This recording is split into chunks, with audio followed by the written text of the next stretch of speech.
Hey everyone, welcome back to Bald Voldemort. Get ready for an amazing tale. What if Harry was an Omega-level mutant and Professor X took him from the Dursleys? Smash that like button and subscribe for more. Here we go. Chapter 1, The Boy in the Cupboard. The nightmare always ended the same way. Green light, a woman screaming, and then silence so total it felt like the world had forgotten how to breathe. Harry woke up gasping, drenched in sweat. His fingers clawing at the thin blanket Aunt Petunia had grudgingly allowed him after last winter proved cold enough to crack the pipes. The cupboard under the stairs was dark in the particular way that had no bottom to it, not the soft dark of a bedroom, but the pressed-down dark of a space that had never been meant for sleeping, for living, for any of the things Harry had spent 7 years trying to do inside it. He lay still for a moment, heart hammering, waiting for the dream to let go. It didn't. The pressure came up through his chest the way it always did when the nightmare was bad enough. This rising, impossible feeling like being too large for his own skin, like something inside him was filling up past the point of containing. His hands were shaking. The single bare bulb above him flickered without being switched on. Stop, he told himself. Stop, stop, stop. The bulb exploded. And then the wall did too. Not violently, not like a bomb, more like the wall simply decided it didn't want to be a wall anymore, the plaster cracking outward in a perfect radius from Harry's chest, the wood beneath splintering, the very earth of the backyard beyond throwing itself upward in a silent, heaving wave that left a depression 3 feet deep and 8 feet wide in the Dursleys' immaculate lawn. Harry sat up in the ruins of the cupboard wall, plastered dust in his hair, staring at the night sky through a hole that hadn't existed 60 seconds ago. The dream let go. The pressure dissolved. Harry looked at what he'd done and felt, with the particular clarity of a 7-year-old who has learned to measure disasters in terms of how badly he'll be punished for them, deeply, profoundly tired. Uncle Vernon's bedroom light came on. 3 countries away, technically 2.5, accounting for the channel, Professor Charles Xavier went very still in his chair. The cerebro interface hummed around him, the helmet's readout cascading across his mind in the familiar constellation of human consciousness. Millions of bright points, the warm background radiation of ordinary thought, and here and there the distinct, vivid signatures of mutant minds like candles against a dark field. He'd been doing a routine sweep, looking for the 2 new signatures his contacts in Manchester had flagged last week, a pair of twins probably given the synchronized resonance. He'd found them, made a note, moved on, and then something hit Cerebro like a stone through a window. Xavier ripped the helmet off. He sat in the silence of the lower level for a long moment, breathing carefully, the way his therapist had taught him in the years before he'd become a man who collected other people's traumas and called it a school. His hands were trembling slightly, not from fear, from the sheer, staggering size of what he'd just touched. The signature had lasted perhaps 4 seconds. A child the age was unmistakable, that particular quality of young minds, unguarded and enormous in the way only children's minds could be. A child somewhere in southern England. And the power output had been he put the helmet back on. Carefully, gently, he retraced the fading trail of the event. It was already dissipating, the way a shout faded in a large room, but Charles Xavier had spent 30 years learning to follow echoes. He found the address. A street. A house. A number so mundane, 4 Privet Drive, Little Winging, Surrey, that it seemed almost funny, given what had radiated from it 40 seconds ago. He cross-referenced the signature type. Telekinetic discharge, certainly. Psionic undertones. And something else beneath it that he didn't have a proper category for, an energy type that didn't match anything in his index, something that felt almost like magic if Charles Xavier believed in magic, which professionally he did not. He pulled the helmet off again and sat with that for a moment. Then he called Logan. "It's 11:30, Logan said instead of hello. "I know, I need you to drive tomorrow." "Drive where?" "Surrey." A pause. "What you find?" "A child." Xavier rolled back from the cerebro interface, turning his chair toward the elevator. "Possibly the most powerful mutant I've ever encountered in my life." Another pause, longer this time. "How old?" "Young," Xavier said. "Very young." "Chuck, I'll tell you everything in the morning. Get some sleep, Logan." He ended the call and then he stayed very still in the dark for a while because the echo of that 4-second signature was still playing somewhere in the back of his mind, and beneath the raw, staggering power of it, he'd felt something else. Something that had nothing to do with mutant ability. He'd felt a child who was exhausted. Vernon Dursley at 6 in the morning was not a man improved by sleep deprivation, and he was standing in the ruins of his back garden in his dressing gown with a face the color of a bad sunset, and he was looking at Harry the way he always looked at Harry when something had happened, like Harry was a problem that had arrived in his life through no fault of his own and refused to have a proper solution. He said, "You did this." Harry didn't deny it. Denying it had never helped. "I didn't mean to." "You never mean to," Petunia said from the back door, her voice thin and sharp as a blade kept in a drawer. She was looking at the crater in her lawn with the expression of someone watching their reputation dissolve. "Look at that, the neighbors will see." "I'll fix it," Harry said, though he had no idea how. "You'll stay in your cupboard," Vernon said in the quiet voice that was worse than the shouting. "All day, no meals," Harry nodded. He'd already calculated this. He'd woken up at 5 and spent an hour in the wreckage of the cupboard wall trying to think through exactly how bad this was going to be. No meals was the expected response. He'd had worse. Last time something happened, when he'd accidentally set the school librarian's papers on fire because Tommy Patterson had been pulling his hair, it had been 3 days. He went back inside. He found his cupboard somewhat more ventilated than before, which was almost an improvement, and sat down on his cot and picked up the book he'd stolen from the school library. National Geographic, The World's Oceans. He'd already read it twice, but the photographs of the deep sea were extraordinary, creatures down there that had never seen sunlight, that made their own light in the dark and didn't seem to mind at all. He thought that was probably the best way to be. He was halfway through the Mariana Trench chapter when he heard the car pull up. Charles Xavier had been to worse streets. He'd been to the south side of Chicago in 1968. He'd been to mutant detention facilities in 2 different countries. He'd sat in waiting rooms that smelled like institutional hopelessness and talked to parents who looked at their gifted children like something had gone wrong. But there was something about Privet Drive that made his jaw tighten in a way he didn't entirely understand on first approach. The street was too perfect. The hedges were mathematically level. Every house was the same house with minor variations, like a model of a street rather than an actual street, and the people who lived here had organized their lives around the achievement of relentless performative normality. He understood suddenly and completely why this was the worst possible place for a child like the one he'd found last night. Logan pulled the car to the curb in front of number 4. It was a perfectly average house, and the only remarkable thing about it was the rather spectacular hole in the back garden visible over the garden fence, and the way the woman currently talking to a neighbor over that fence kept positioning herself to block the view. "That's the address," Logan said. "Yes." Logan looked at the house, then at Xavier. "You sure about this?" "Reasonably." They went up the front path. Xavier rang the bell. The woman who answered, tall, thin, with a long neck and a face that had organized itself around years of disapproval, looked at the man in the wheelchair and the stocky Canadian with the unfortunate haircut, and her first instinct was clearly to close the door. Xavier watched it cross her face. Then he watched her calculate something else. The car, which was expensive, the suits, which were more expensive, the careful, pleasant smiles of 2 men who clearly weren't going to go away. "Mrs. Dursley," Xavier said. "My name is Professor Charles Xavier. I was hoping we might speak with you and your husband about your nephew." The thin face did something complicated. "He's not, we don't, what business is it of?" "It's quite a lot of business," Xavier said pleasantly. "May we come in?" The living room of number 4 Privet Drive was full of large furniture and photographs. Xavier noted in the way he always noted things that none of the photographs contained a small dark-haired boy. There was a large blonde child in approximately 40 of them, documented from infancy to what appeared to be last Christmas, in the aggressive way of parents who were making a point. The point was legible from across the room. Vernon Dursley sat across from them in an armchair that seemed too small for him. He was a large man, not tall, but broad in a way that had been muscle once and was now something else. He had the settled posture of a man accustomed to being the largest, loudest presence in any room, and he was currently recalibrating, because Logan was sitting on the sofa radiating the quiet, coiled energy of someone who had fought things much larger than Vernon Dursley and found it unremarkable. "I don't know what you think you know," Vernon said. "I don't think anything," Xavier said. "I know quite a lot. Your nephew is a mutant, Mr. Dursley. An extraordinarily powerful one. Last night's event in your back garden was a psychic telekinetic discharge. It registered on equipment I have in New York." Silence. "We don't want anything to do with any of that," Petunia said from the doorway. Her voice had gone very flat. "He's a freak like his parents. We took him in because we had to, and we've done our duty." "Your duty," Logan said. "It wasn't a question, it was the way a door closed." Petunia looked at him and then looked away. Xavier was very still. He had not touched their minds. He'd made a commitment to that, to doing this the right way, the transparent way. But he was also a telepath, and in this room with these people he didn't need to reach for anything. The emotions were simply present, the way heat radiated from a fire. The resentment was old and layered and complex, but the thing beneath it was simpler. These 2 people looked at the child in this house and felt primarily inconvenience. He thought about the exhaustion he'd felt in that 4-second signature last night. "I'd like to meet him," Xavier said. "He's in his room," Vernon said. "Which room?" A small pause. The kind of pause that to someone not paying attention might mean nothing at all.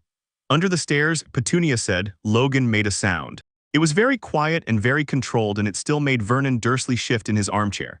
"If you'd point me in that direction," Xavier said, keeping his voice exactly level. He knocked on the cupboard door himself.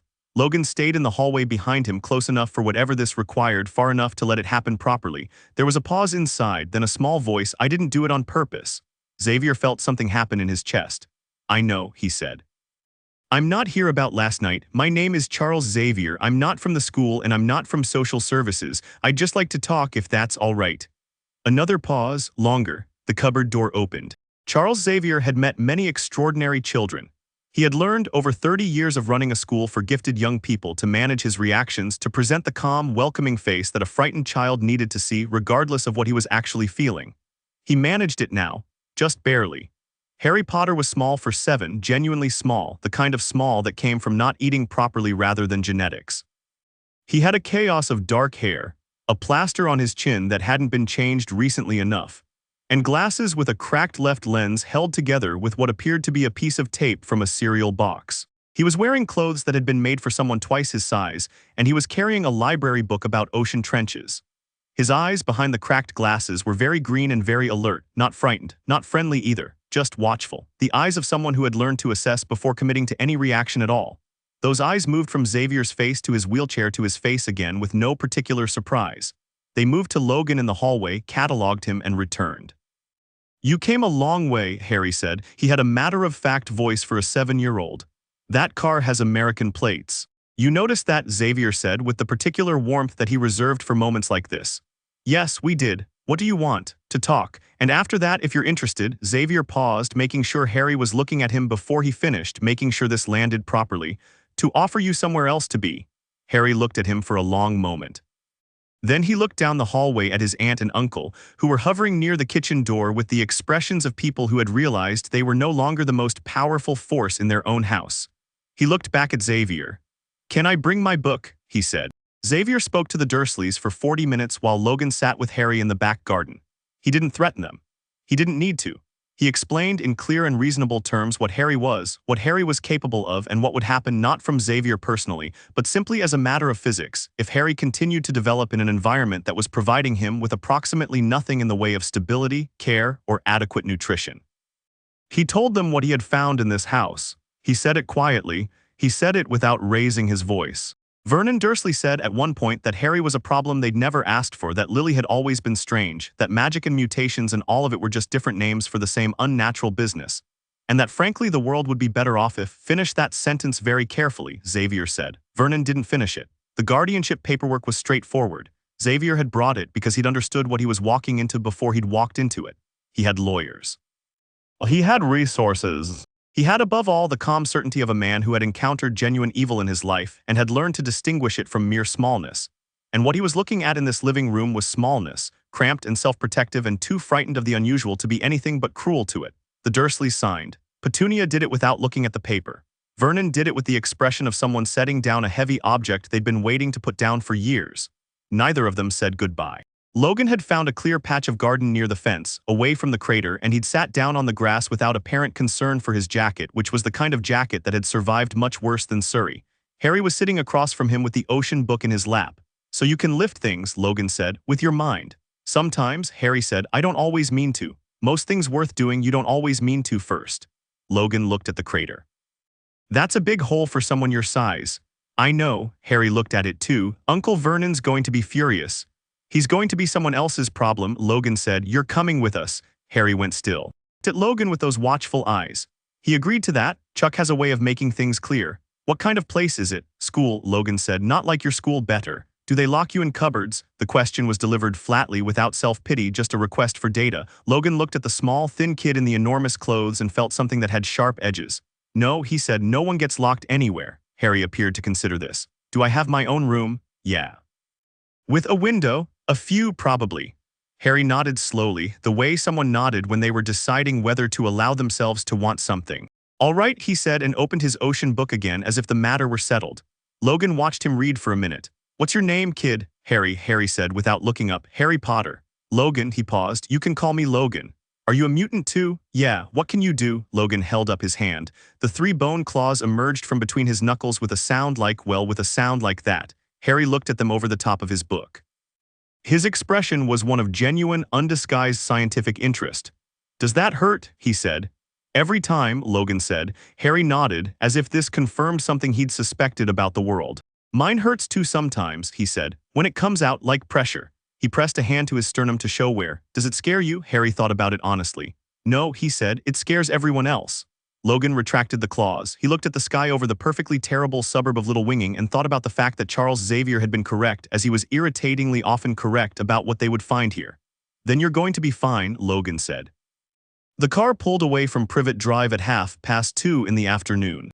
Harry was in the back seat with his ocean book and a backpack that Logan had brought, which turned out to contain clean clothes and a sandwich, both of which Harry received with a studied casualness that broke something in Xavier's chest a little.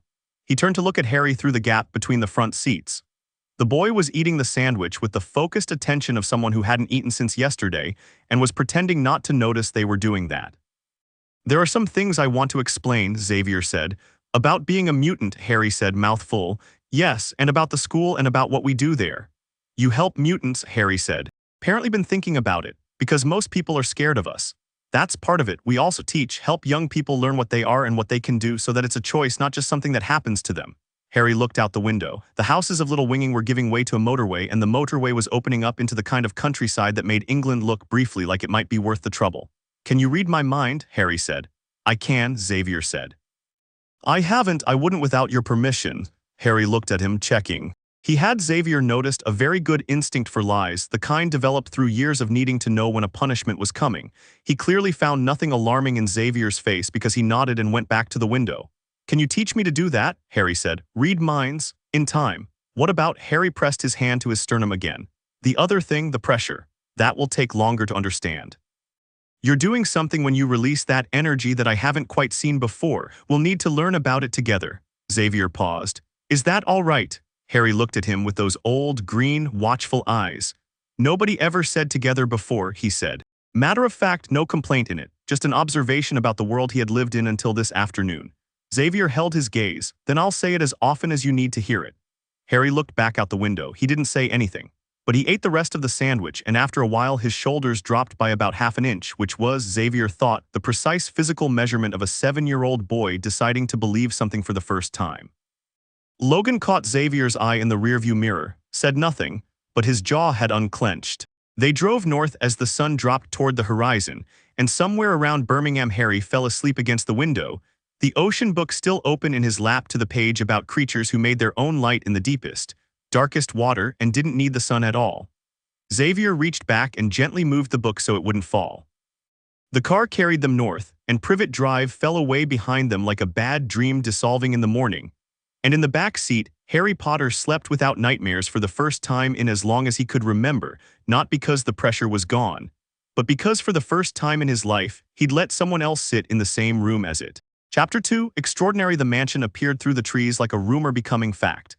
Harry had been awake for the last hour of the drive, watching the landscape change through the window with the quiet intensity he brought to most things. Countryside folding into the particular green of upstate New York, the highway giving way to a private road, the private road curving through trees old enough to have opinions about the cars passing beneath them. And then the trees ended and there it was. He didn't say anything. He just looked. It was enormous in the way that certain things were enormous, not just in size but in implication.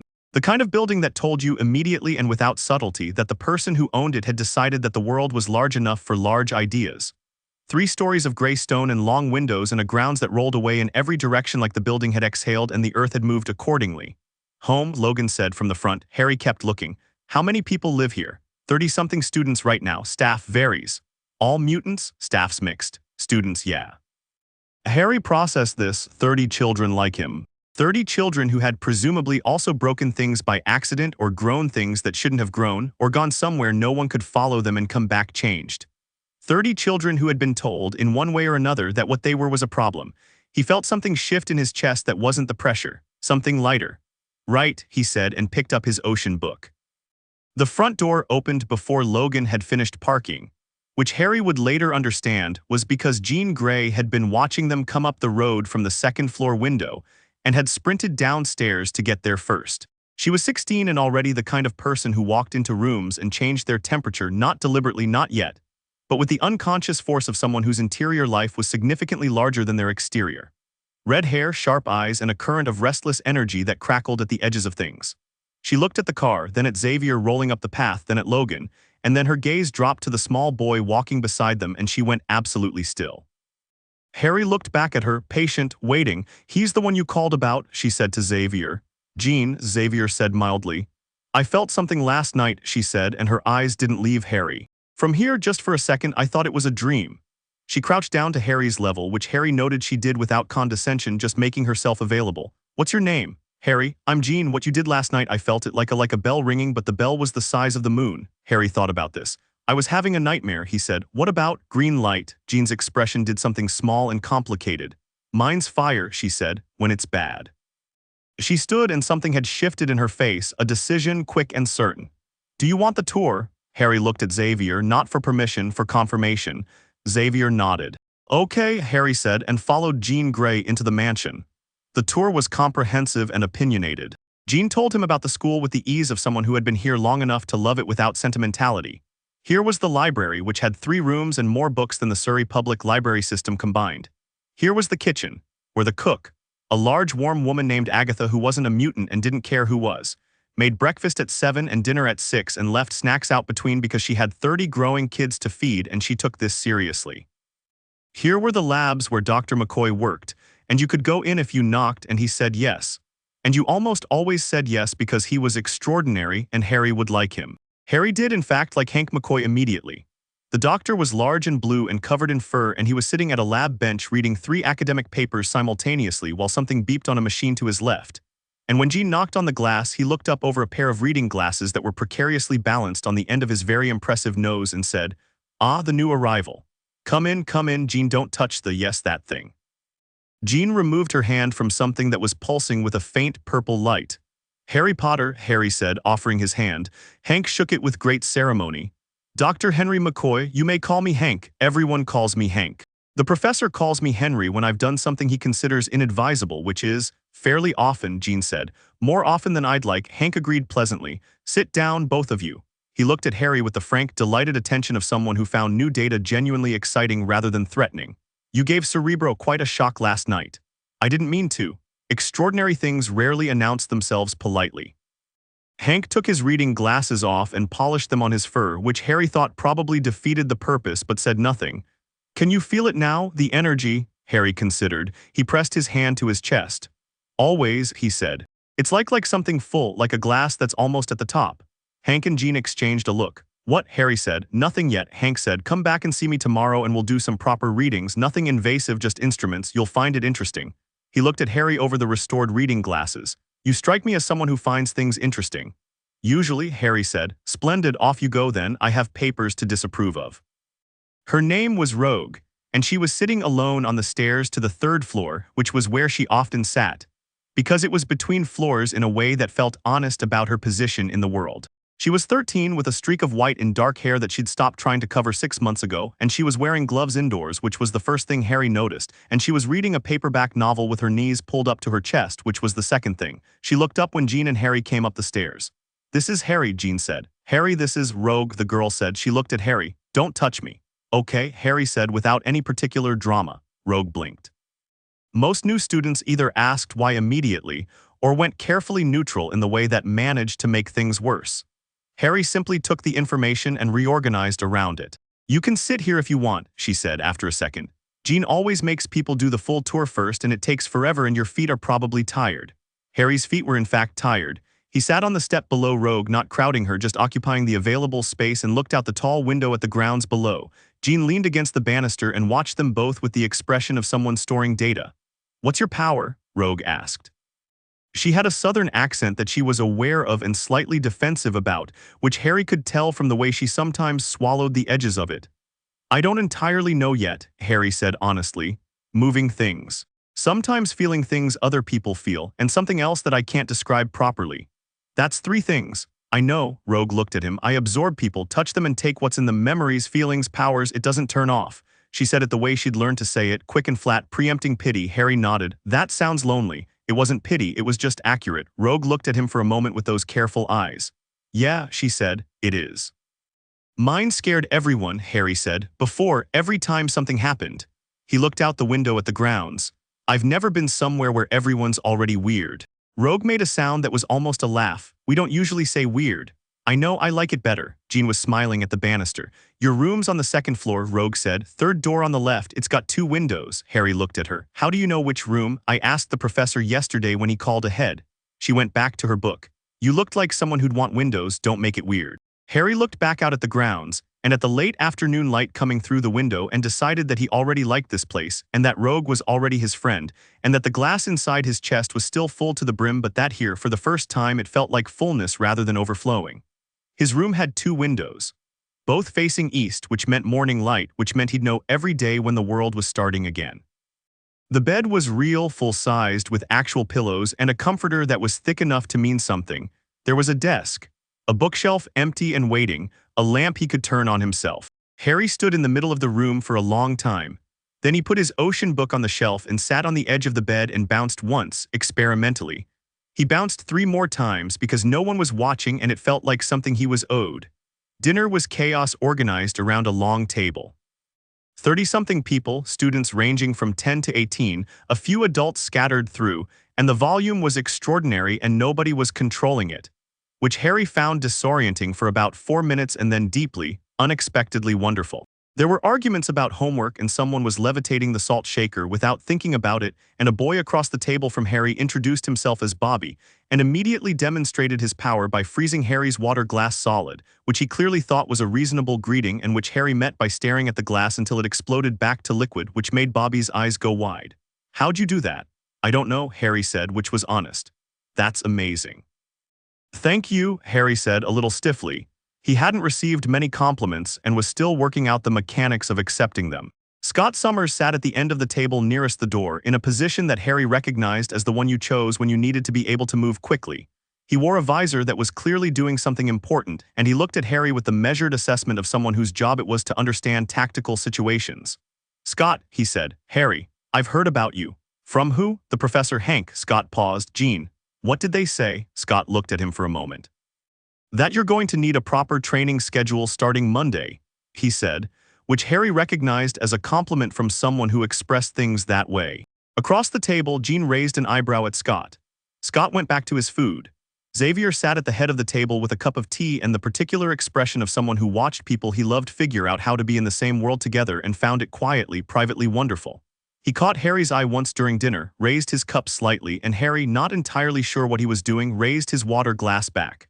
The danger room was in the basement. Harry didn't know it was called the danger room until Monday morning, when Logan collected him at 7 sharp with the words, "Training starts now," and the expression of someone who found the phrase, "good morning," faintly absurd.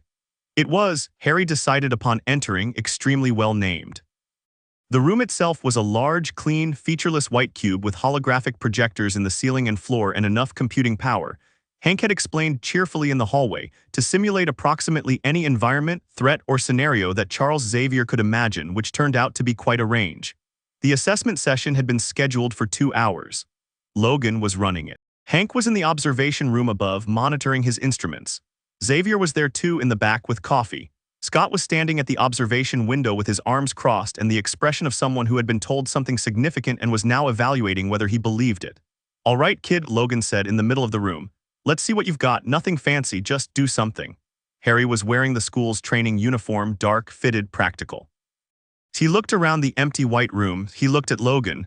"Do something to what?" "Anything." Harry looked at the far wall. He held out his hand, thought about the fullness in his chest, and just opened a door on it the way you'd open a tap. Not all the way, just a little. The floor in front of him cracked in a perfect line from his feet to the far wall, the white composite lifting and folding back like a page being turned, and every piece of equipment bolted to that section of wall shifted 6 inches to the left simultaneously. Silence. "Okay," Logan said. "More." Harry opened the tap a little further. The entire room hummed, the lights flickered. The holographic projectors came on without being asked, cycling through several environments in rapid succession: Arctic, jungle, urban, something that looked like the surface of Mars, and then all went dark simultaneously. The crack in the floor spread to the walls. 3 of the sensor panels above the door popped their covers. In the observation room, Hank said something in a voice too low to hear. Several of his readouts were doing things readouts were not supposed to do. "Stop there," Logan said. Not alarmed, just practical, Harry closed the tap, the room settled, the hum faded. Logan looked around at the damage, hands in his pockets. That wasn't all of it, he said. Isn't a question? No, Harry said. How much was it? Harry thought about the glass and the water line.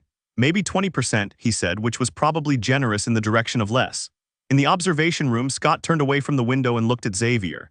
Xavier was holding his coffee cup in both hands, looking down at Harry through the glass, and his expression was the careful, composed expression he wore when he was feeling something very large. He's more powerful than Jean, Scott said. Yes, Xavier said, at 7 years old. Yes, Scott was quiet for a moment. What is that other energy reading, the one that's not fitting Hank's indices? I don't know yet, Xavier said, but I intend to find out. Below them, Logan had set the holographic environment to a simple obstacle course. Moving panels, shifting floors, basic problem-solving architecture, and Harry was moving through it with a focus that was extraordinary in someone his age.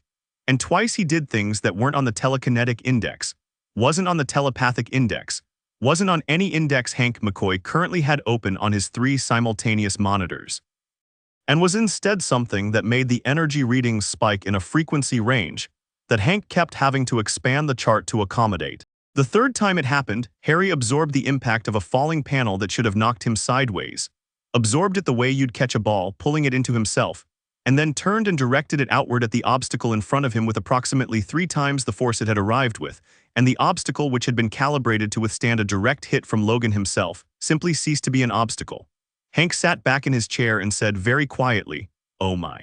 After the session, Logan sat on the floor with Harry and they drank water from bottles Jean had appeared with at some point. She had a habit of appearing with useful things Harry was learning, and Logan said, "You felt that when the panel came down." "Yes, what'd it feel like?" Harry considered. "Like eating," he said, "but for the chest thing, like it went in and filled up a bit more.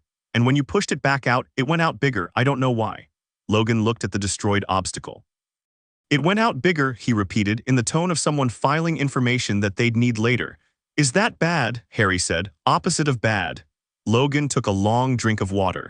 "You absorb energy any kind." "I don't know," Harry said. "I've never tested it." "We'll test it." "Can I test the telepathy too?" The professor said. "One thing at a time." "I can do more than one thing at a time." Logan looked at him. "Yeah," he said. "I believe you." He pointed a finger. "But we do this right. You learn control first. Power means nothing without control." "I have pretty good control," Harry said. "You cracked the floor in a straight line, which is good. You also took out 3 sensor panels that cost more than your training allowance for a year, which is not." Harry looked at the panels. "Sorry, don't apologize, fix it."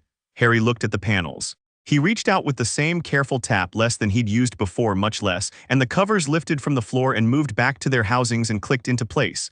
Not perfectly, one was slightly crooked. "Better," Logan said. "I can straighten the leave it lessons over." Logan stood up. "Tomorrow 6:30, that's earlier."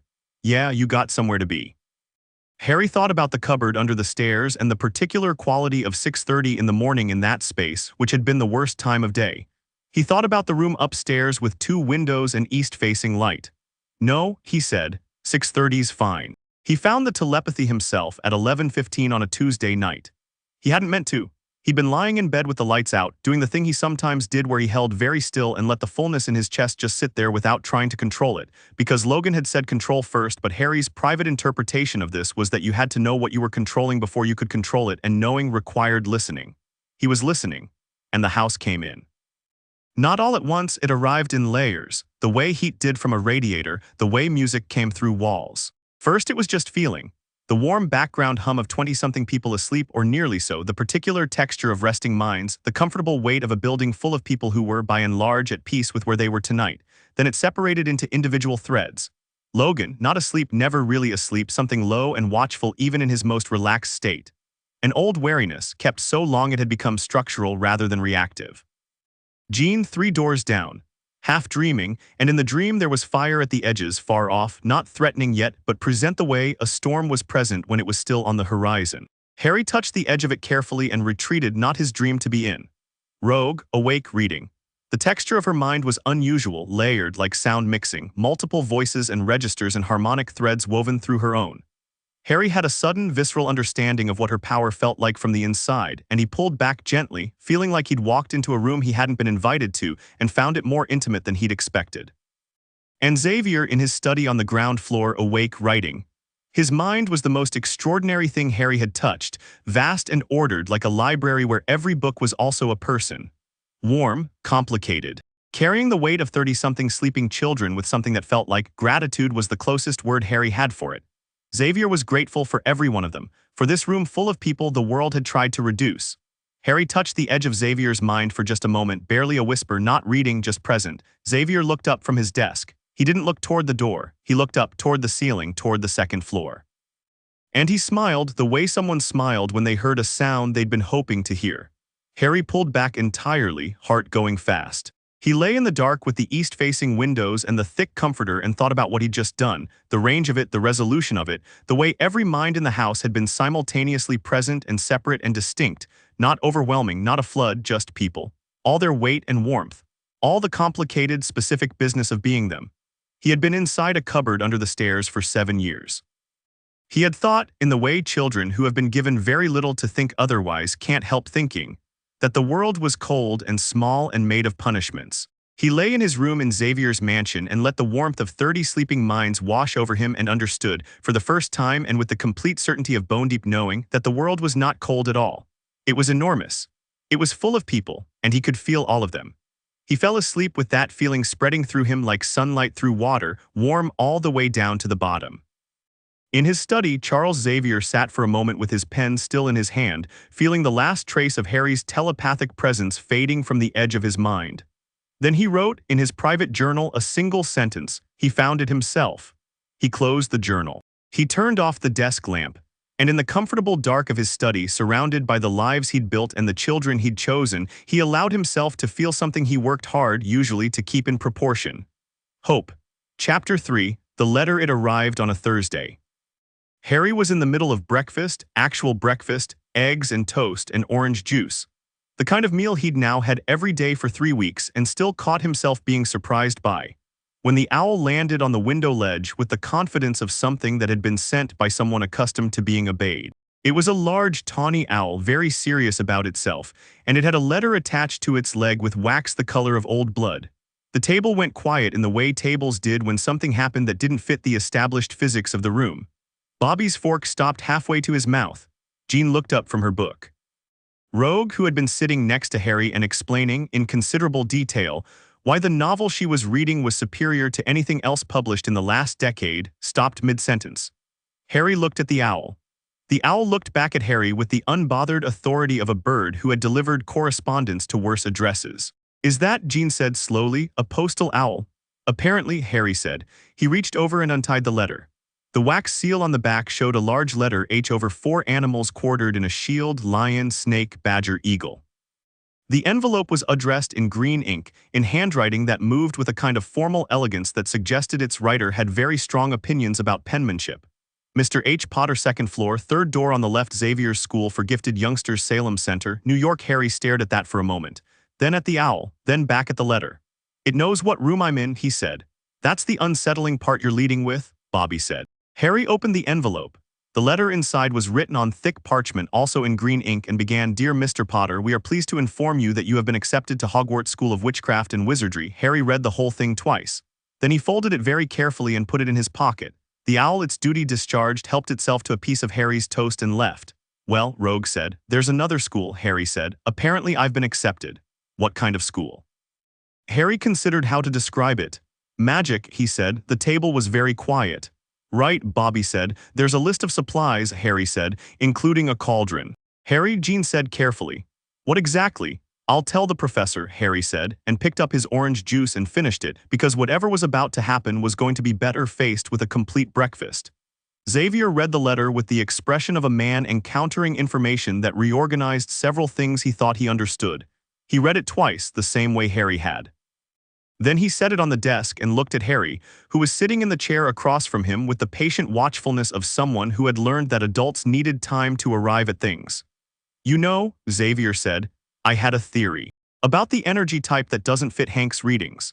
"Yes," Xavier picked up the letter again, looked at the seal. "There's been a community of people with extraordinary abilities that has remained almost entirely separate from the mutant world. I had evidence of its existence but never direct contact." He set the letter down. "Magic is real, Harry." "I know," Harry said. Xavier looked at him. "You know." "I've always done both," Harry said simply. "The pressure in my chest, sometimes it's one kind and sometimes it's the other. They feel different. One's mine, one comes from somewhere else." He thought about it. "Like one is a voice I've always had. The other is a language I was born knowing." Xavier was quiet for a long moment. That's an extraordinarily precise description.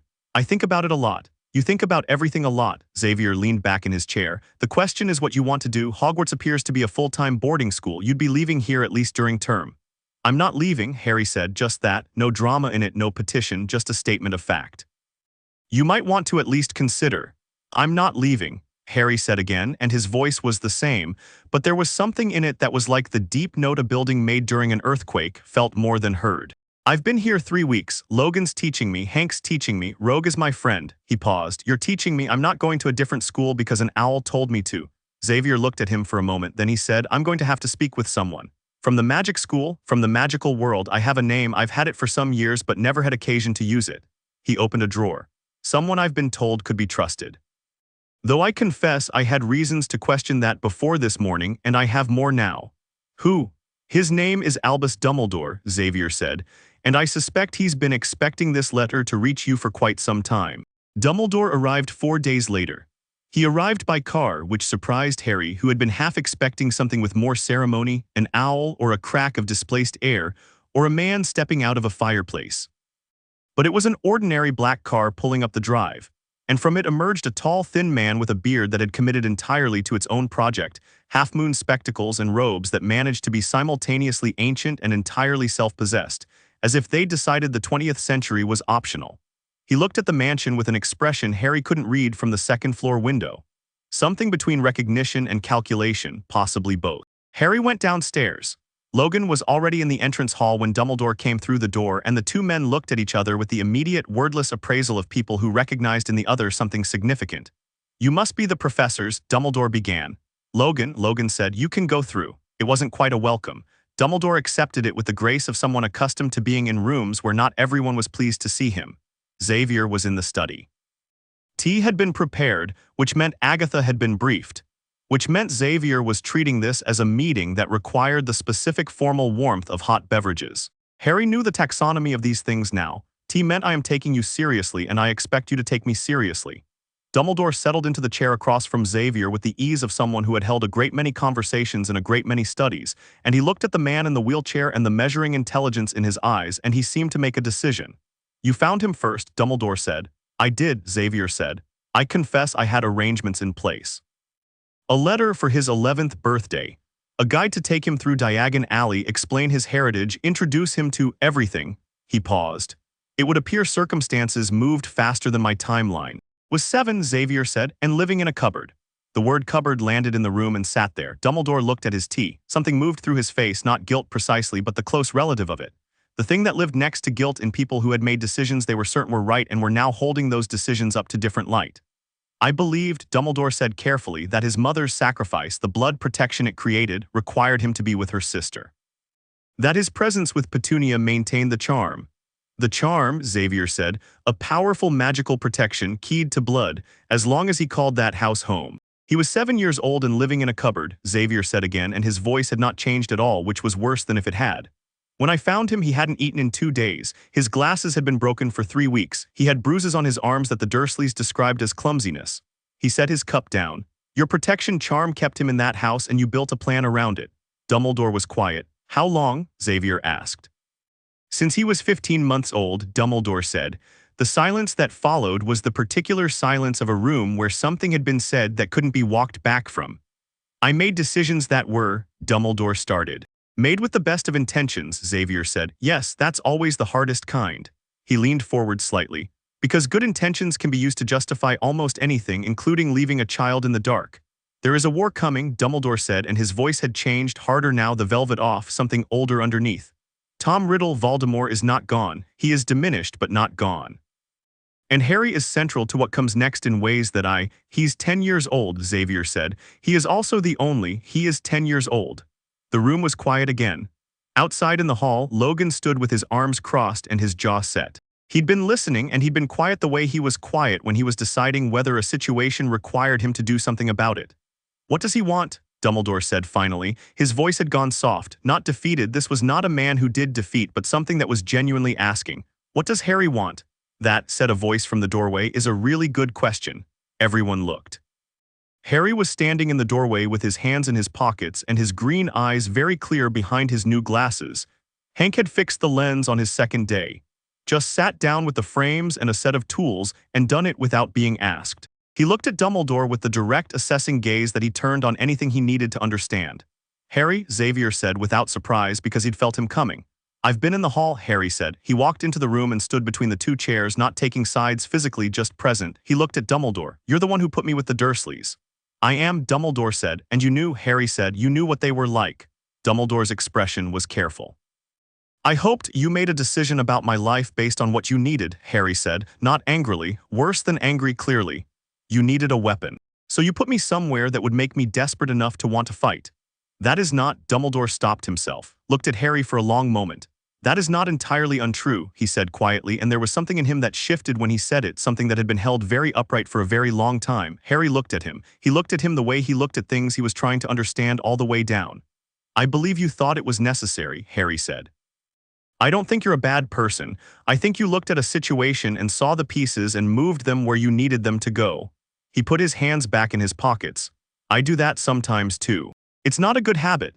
Dumbledore appeared to be genuinely taken aback. Whatever he'd expected from the boy, anger, fear, all the gratitude of someone lifted into their destiny, this precise, clear-eyed 10-year-old holding him accountable without cruelty was evidently not it. "I won't be going to Hogwarts," Harry said. "Not the way you planned. Not as a student who lives there full-time and does what the school says and grows up in a world that treats me like a prophecy." He looked at Xavier, then back. "But I'm not ignoring the magic side of things either. It's mine, I want to learn it." "I could arrange private instruction," Dumbledore said. He was recalculating visibly and doing it with the speed of someone who had been recalculating things for 70 years. "Someone to teach you magical theory, history, practice. The professor will arrange that," Harry said, "on his terms, not yours." Xavier made a sound that might have been a laugh, very briefly contained. "And Voldemort," Harry said, "you said he's not gone." "He is not." "Then we have time," Harry said. "And when the time comes, I'll deal with it. But I'll do it as myself, not as something you built." He met Dumbledore's eyes. "Is that clear?" The old man looked at the boy in front of him, this child who should have been 11 and still frightened, who should have been wide-eyed with the wonder of a world newly revealed, who should have been malleable in the way children who'd been kept small could still be shaped. He looked at Harry Potter, who was 10 years old and had the eyes of someone considerably older and the absolute settled certainty of someone who had decided exactly who they were. "Extraordinarily clear," Dumbledore said. Something in his expression that Harry hadn't named shifted. It was the shift of someone revising, of a very old mind encountering data that required a new model.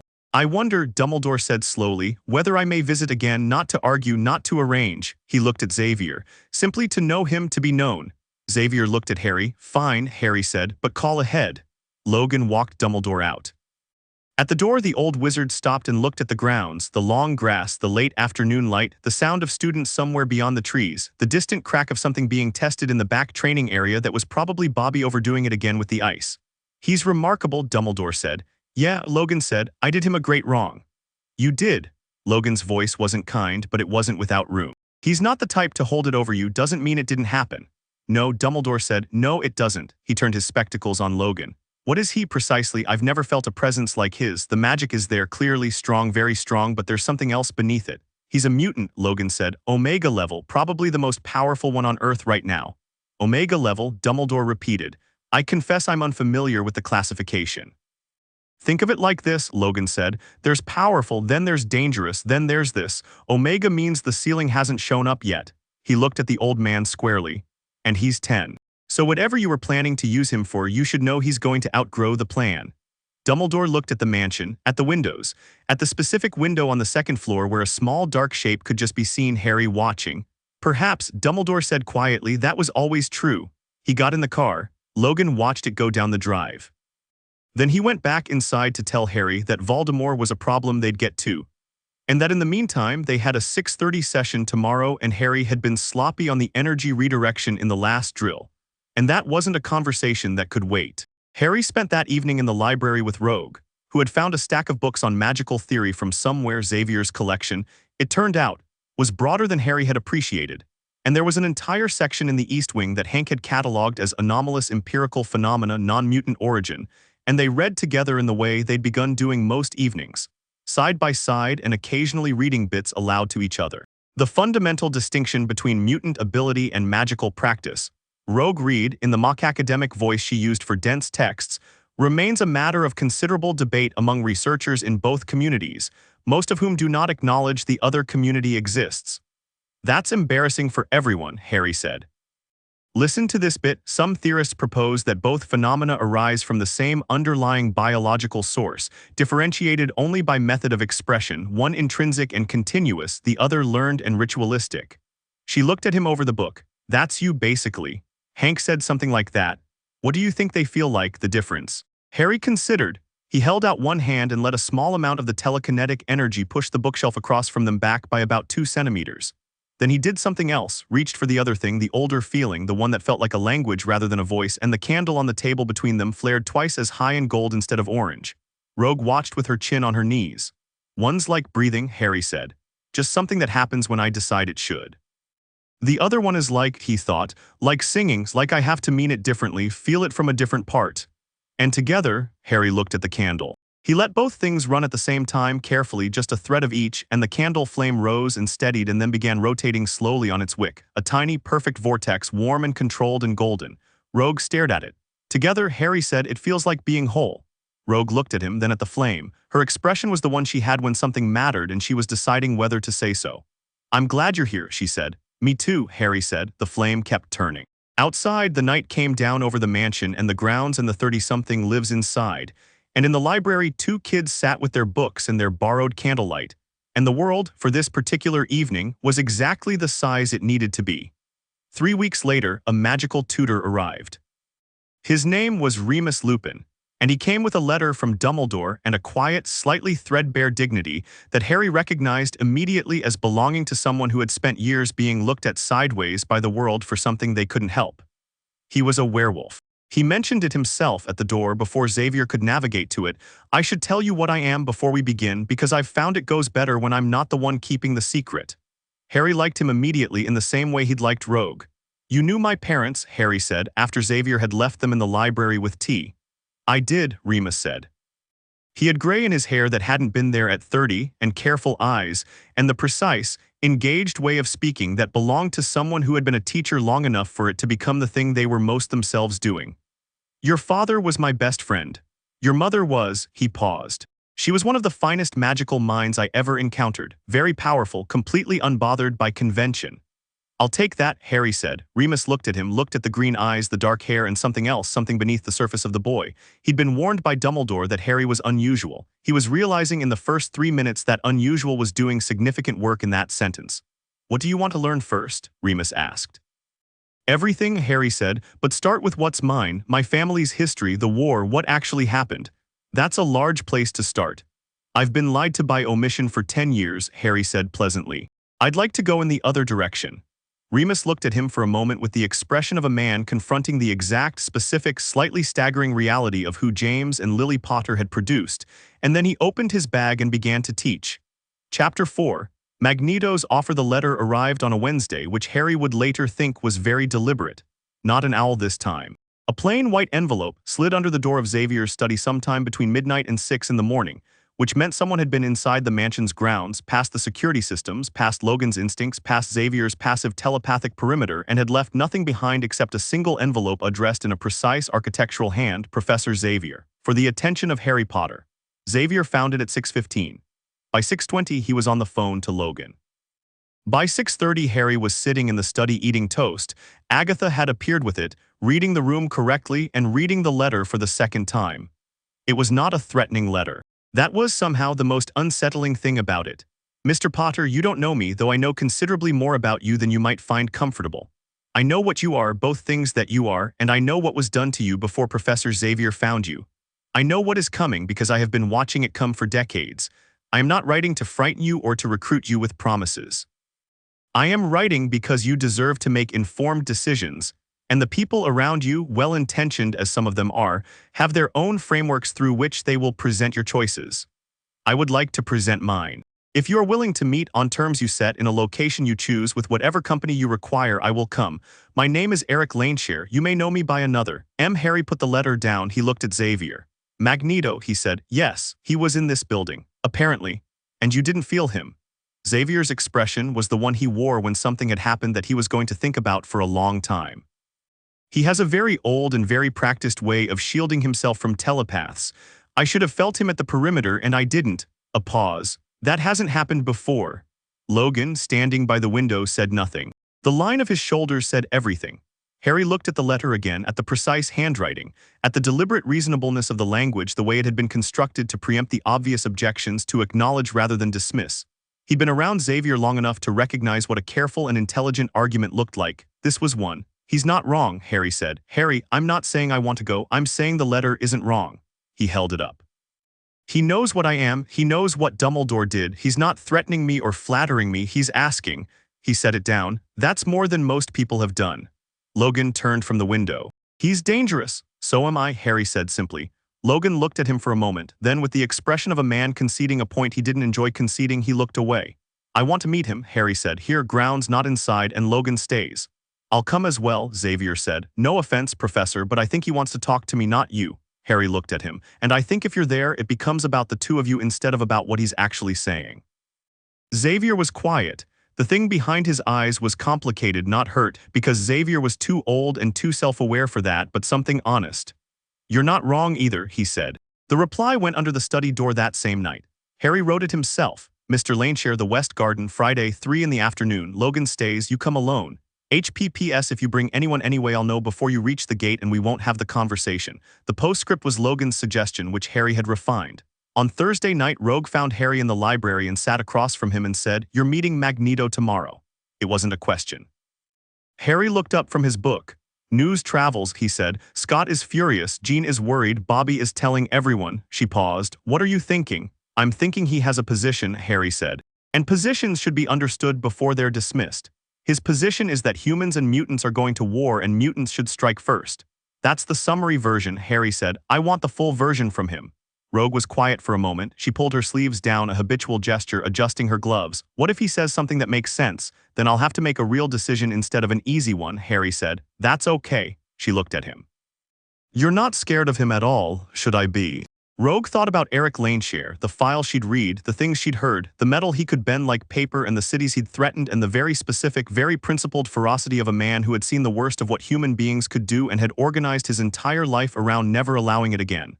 I'd be scared, she said. You'd still go, Harry said. She thought about it. Yeah, she said, I probably would. He went back to his book. She stayed, reading her own, and outside the library windows the grounds were dark and quiet and Friday was coming.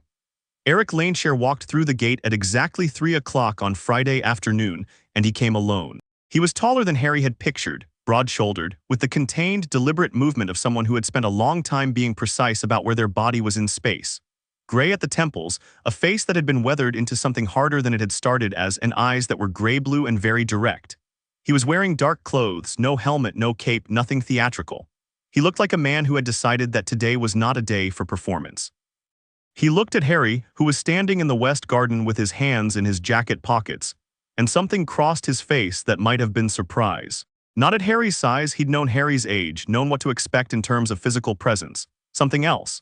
Something that Harry felt at the edge of his telepathy without reaching for it. The particular quality of recognition between people who have been through a specific kind of suffering and can see the shape of it in each other. Logan was standing 15 feet behind Harry and slightly to the left, in a position that was simultaneously relaxed and completely prepared. Eric glanced at him once, a cataloging glance, the kind that assessed and moved on. Harry Potter, Eric said. Mr. Laneshare, Harry said. Eric, please. When I know you better, maybe. The corner of Eric's mouth moved. Fair. He stopped about 10 feet away, respecting the distance, Harry noted, not performing warmth he hadn't earned. He looked at Harry with those direct gray eyes. You read my letter carefully. Twice, Harry said, and I want to hear what you couldn't fit in a letter. Harry tilted his head. The real version, not the recruitment speech. I don't do recruitment speeches. Good. Then we can skip the part where you tell me what I am and how powerful I am and how the world is going to fear me, and get to the part that actually matters. Eric looked at him for a moment with an expression that Harry was starting to identify as the look of someone revising their estimate upward. All right, Eric said, then let me ask you something first. He clasped his hands behind his back, not a threatening gesture, a thinking one. What do you believe is going to happen between humanity and mutants in the next 10, 20 years? Harry considered it genuinely. Tension, escalation. Legislation that starts with registration and goes somewhere worse. Yes, fear, organized fear, which is the dangerous kind. Yes, Violence from both sides, which each side will use to justify more violence. Yes, Eric's voice was quiet. And you? What is your role in that? I don't know yet. Charles would say you're a bridge, Eric said, that you with both kinds of power, mutant and magical, represent the possibility of coexistence, that your existence alone is an argument for peaceful integration. That sounds like a lot of pressure to put on one person, Harry said. It does, doesn't it? Eric moved to the garden bench along the west wall and sat, making himself smaller deliberately, which Harry noted. Charles is my oldest friend. I love him more than I've loved almost anything, and he is wrong about this. He looked at Harry steadily. Not about you, about what the world will allow. You think the world won't allow coexistence.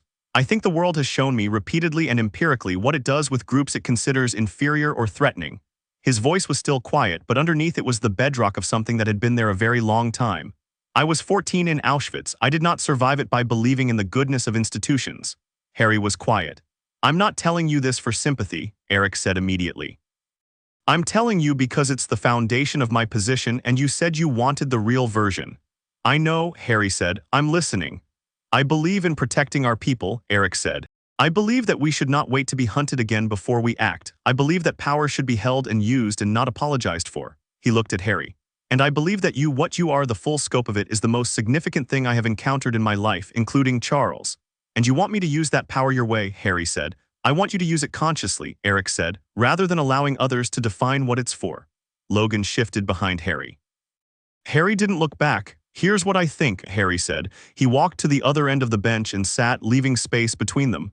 I think you're right about the threat. I think registration leads somewhere terrible. I think organized fear is more dangerous than the thing it's afraid of, and I think waiting to be backed into a corner before you respond is a bad strategy. Eric was watching him carefully. But I think you've made a decision about what human beings are, based on what the worst of them did to you, and you've built everything on top of that decision. Harry met his eyes.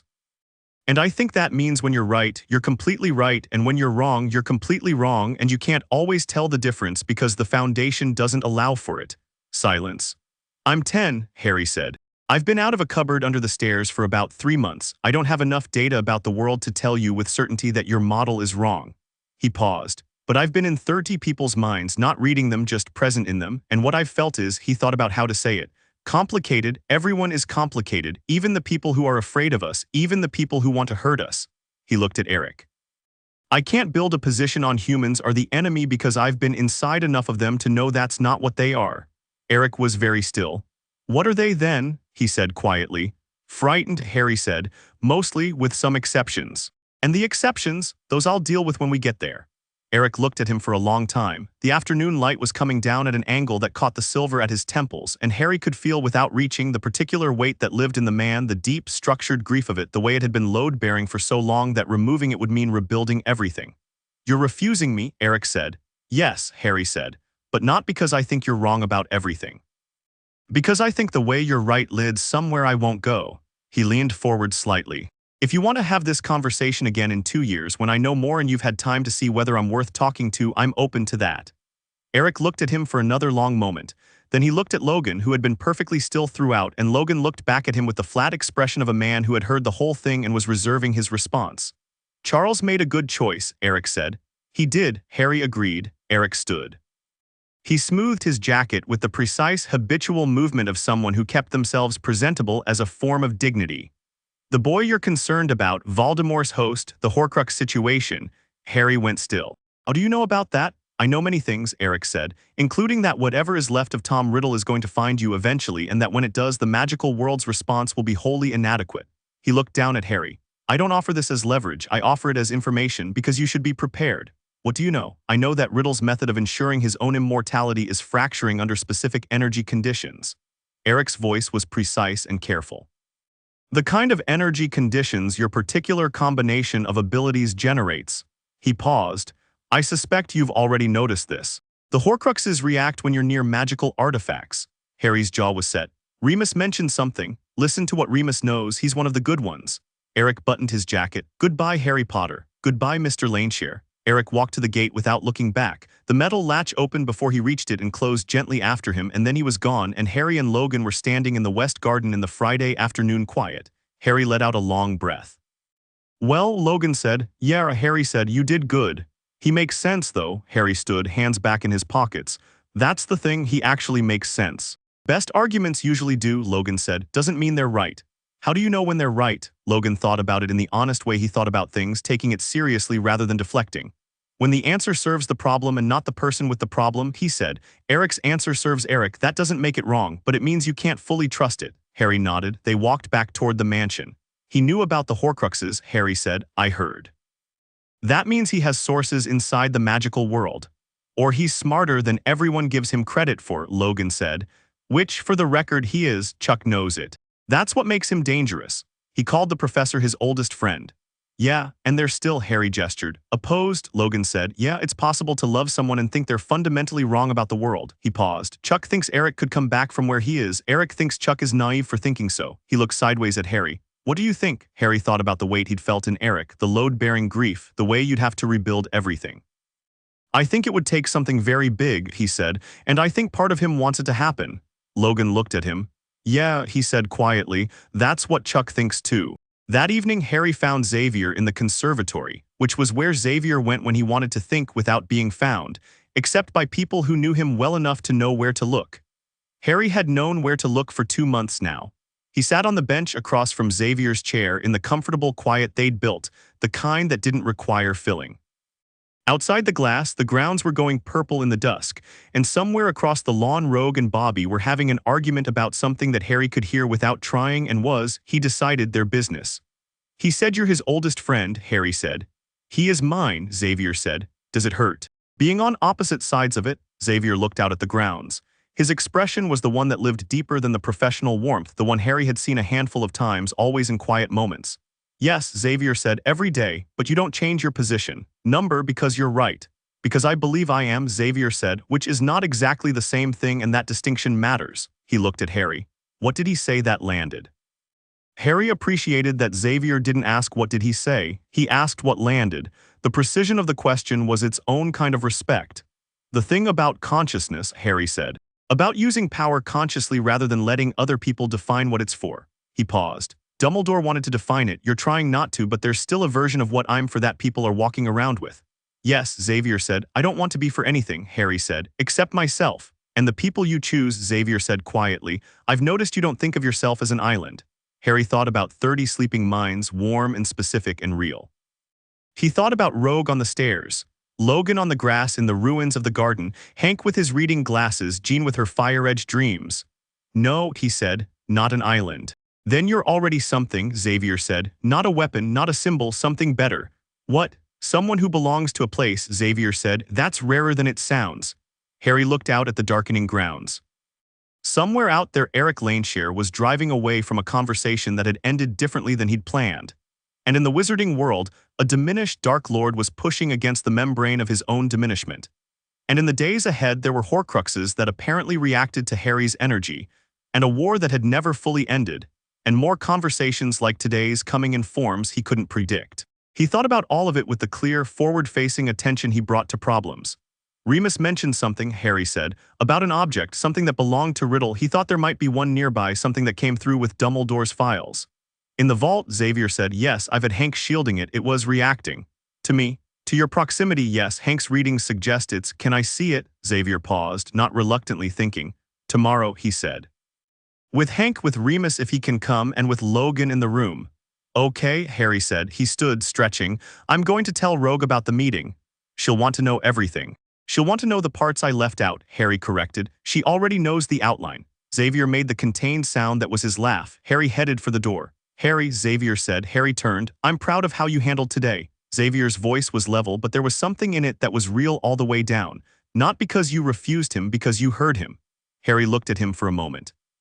The complicated warmth of it, this thing that was still new enough to feel slightly unfamiliar, being told he'd done something right by someone he respected.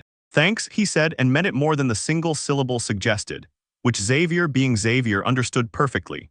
The vault was a room in the basement that Hank had repurposed from storage and lined with energy-dampening material so comprehensive it took Harry's passive telepathic awareness away the moment he stepped inside, which was disorienting in the way going suddenly blind was disorienting. He stood for a moment just adjusting. The object was in a reinforced case in the center of the room, a small black journal. Harry looked at it through the casing. It looked entirely ordinary worn leather cover, the kind of notebook you could buy at any stationer's. He knew from Remus's files that it had belonged to a 16-year-old Tom Riddle, that it had been used as a vessel for a fragment of Riddle's fractured soul, and that it had been found in the possession of a Death Eater who had since been arrested. He also knew the moment he looked at it that something inside it was aware of him, not conscious, not exactly, but oriented, like a compass needle finding north. "It knows I'm here," Harry said.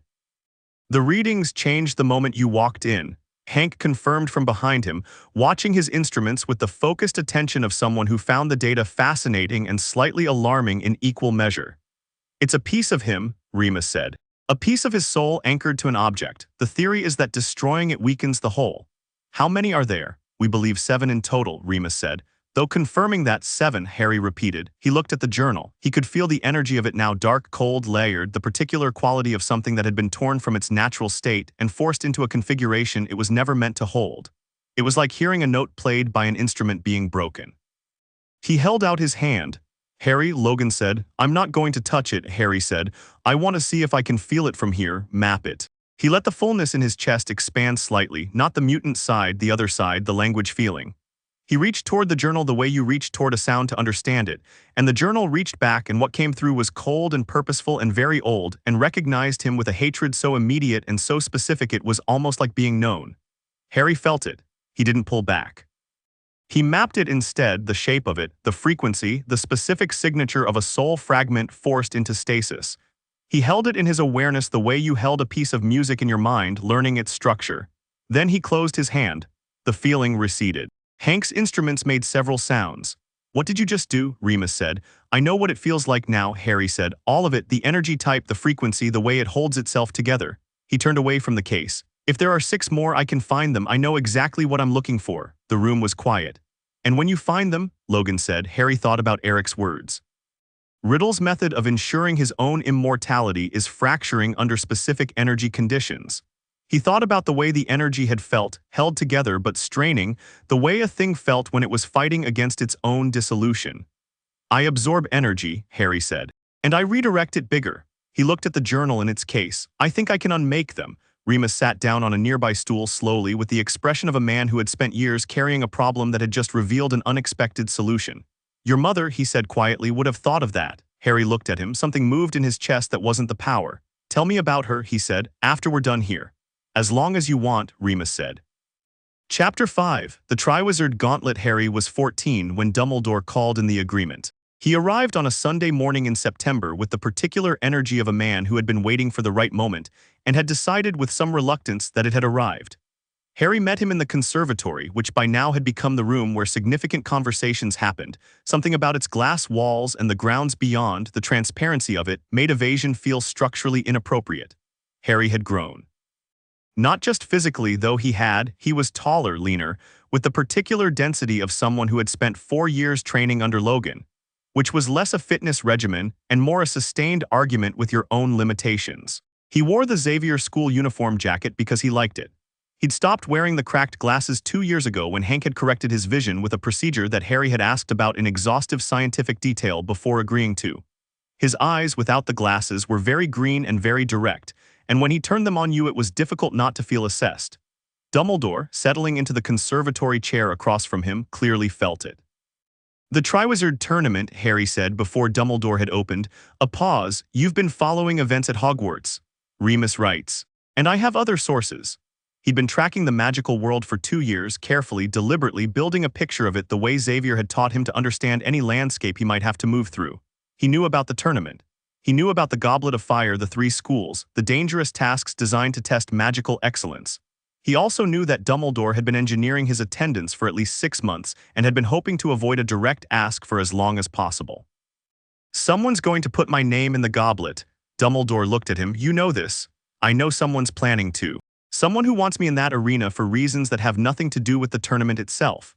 Harry leaned forward slightly. "Voldemort. His supporters, yes," Dumbledore said. "We believe someone inside the tournament's organizing structure has been compromised. A Death Eater using Polyjuice Potion to impersonate a ministry official." He paused. "Mad-Eye Moody. Bartemius Crouch Jr." Harry said. Dumbledore was still for a moment.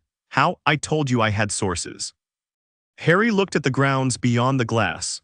"The plan is to use the goblet as a binding magical contract." Get my name in, force my participation, use the final task to transport me to Voldemort. He turned back to Dumbledore. You want me there because if Voldemort moves to full resurrection and I'm not present and prepared, the containment problem gets significantly harder.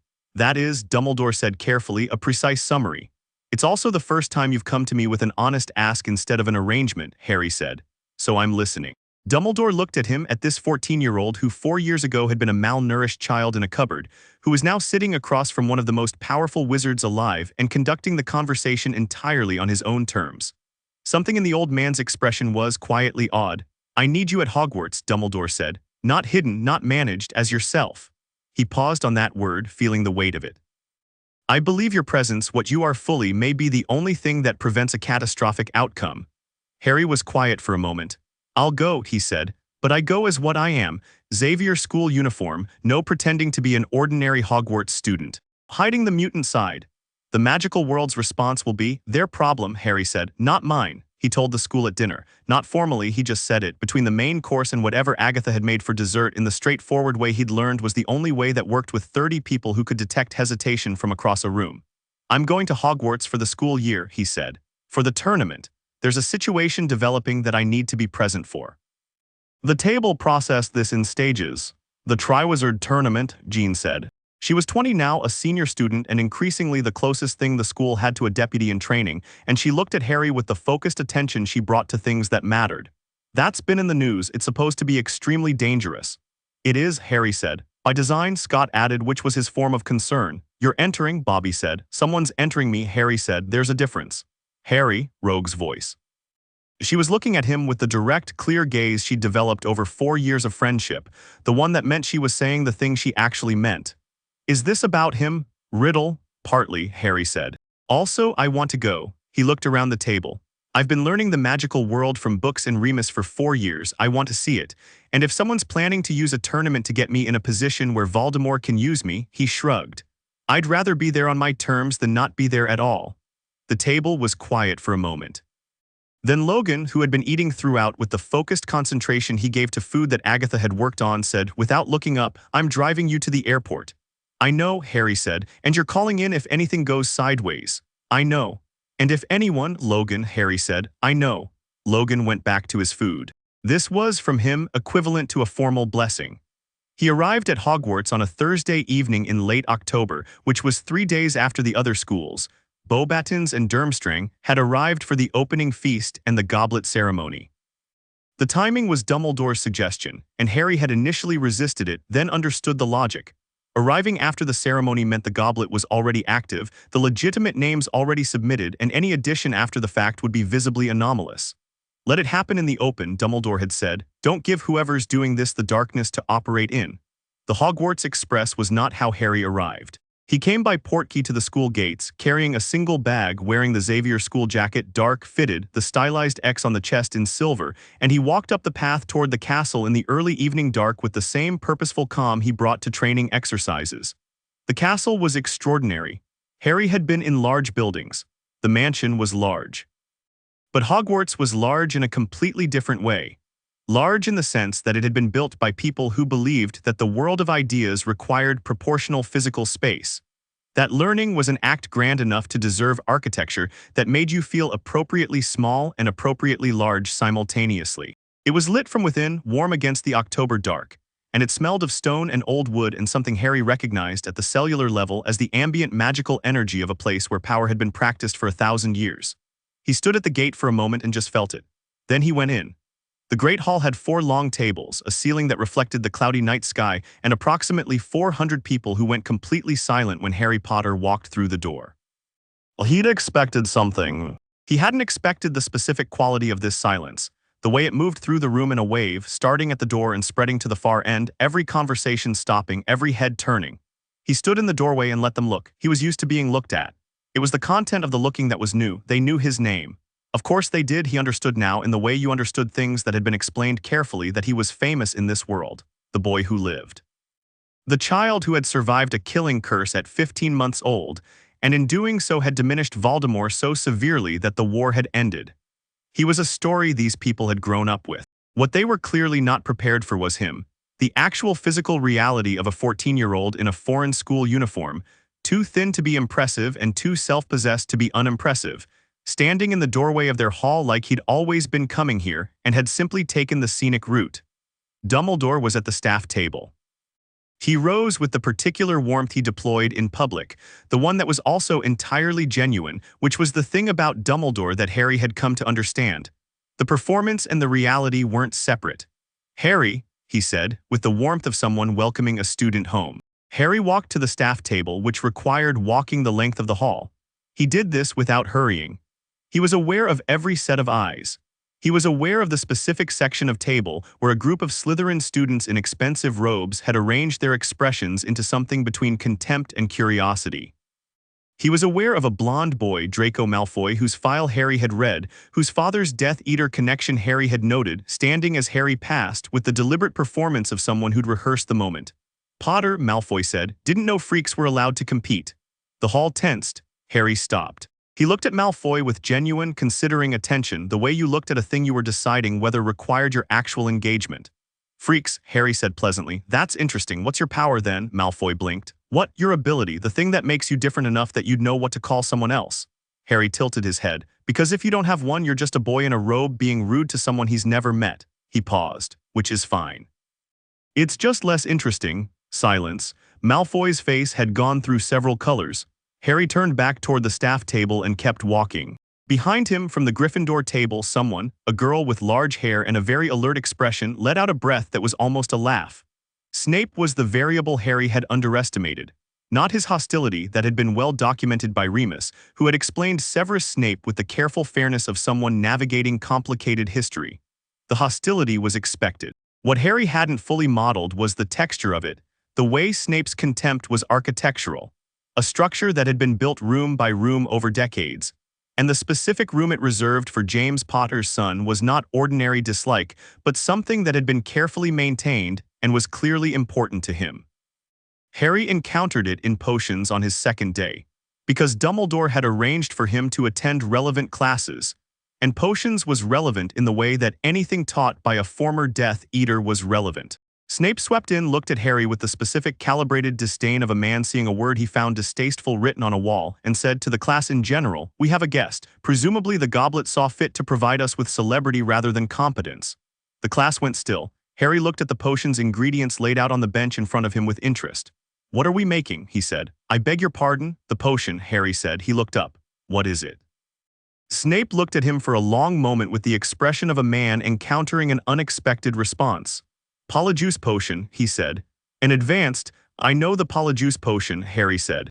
"Remus Lupin taught me a year ago. Do you want me to make it from scratch, or is there a variation you're teaching?" The room was very quiet. "From scratch," Snape said in a tone that suggested he expected failure. "Okay," Harry said and began. He made it correctly.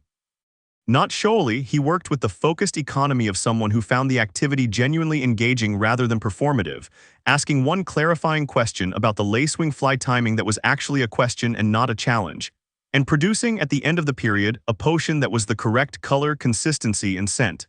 Snape looked at it. "Adequate," he said. Harry had felt throughout the class the specific prickling of legilimency Snape was attempting with considerable skill to read him. Harry had been practicing occlumency with Remus for 18 months. He let Snape find the surface layer, calm, focused, genuinely interested in the potion, and no further. After class in the corridor, the girl with the large hair appeared beside him. "Hermione Granger," she said, with the energy of someone who had decided to introduce themselves before they lost the nerve. "That was remarkable, the potion and the Malfoy thing yesterday." "Harry," he said. "I know," she said.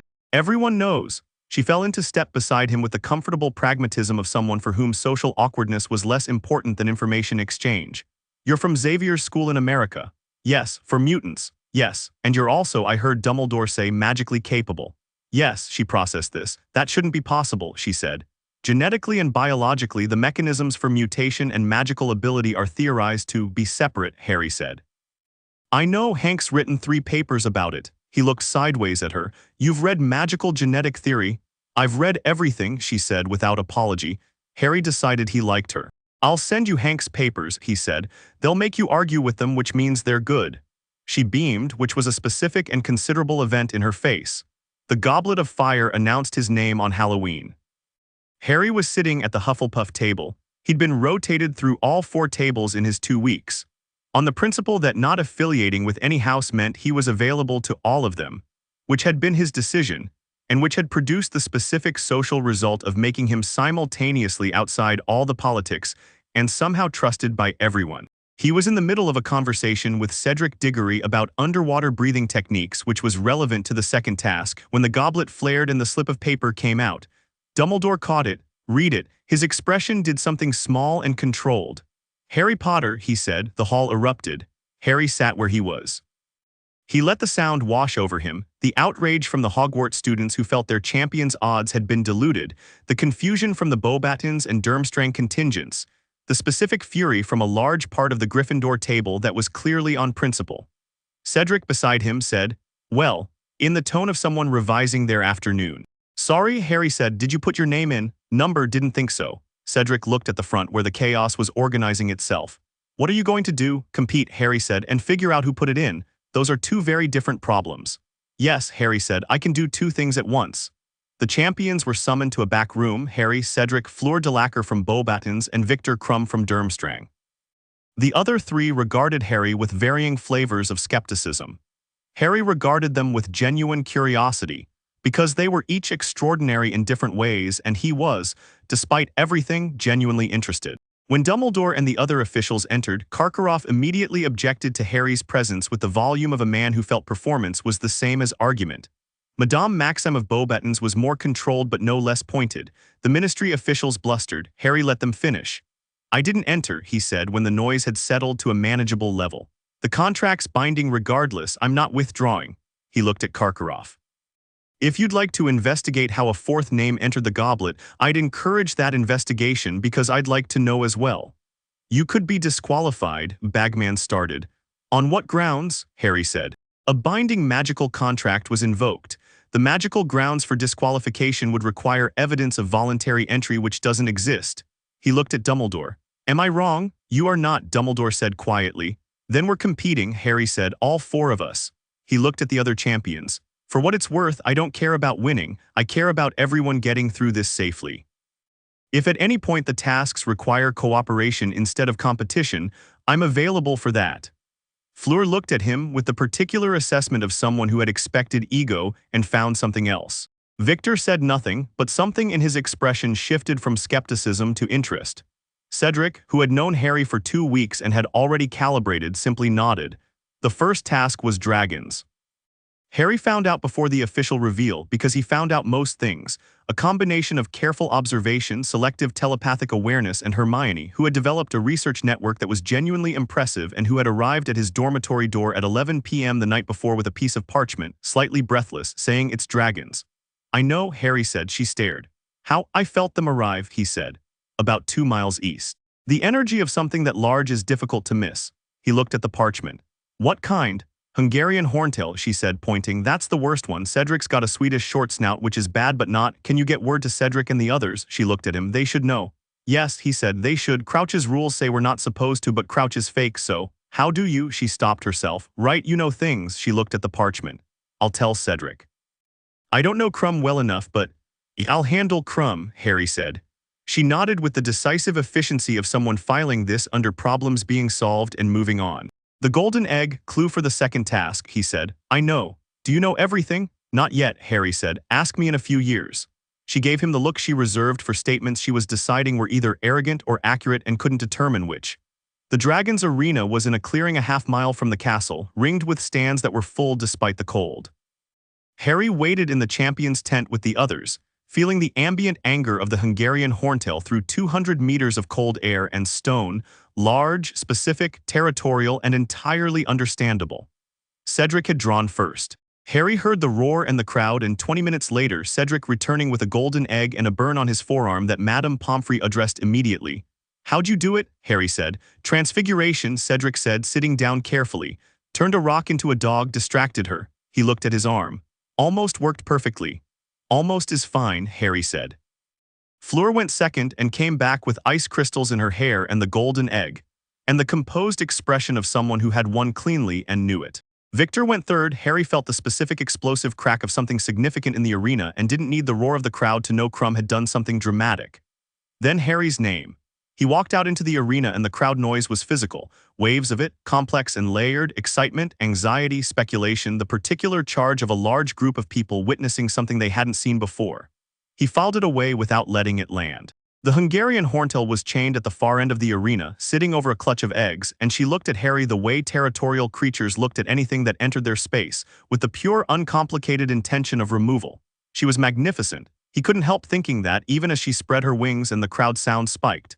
Harry stood still. He didn't run the obstacle course. He didn't transfigure anything. He didn't summon his broom. Hermione had suggested that, had been almost certain that was the move. He opened the door in his chest, gently, just a crack, not telekinesis, not the magic, the other thing, the one that had been developing in strange and interesting directions over 4 years of Hank's monitoring and Logan's training.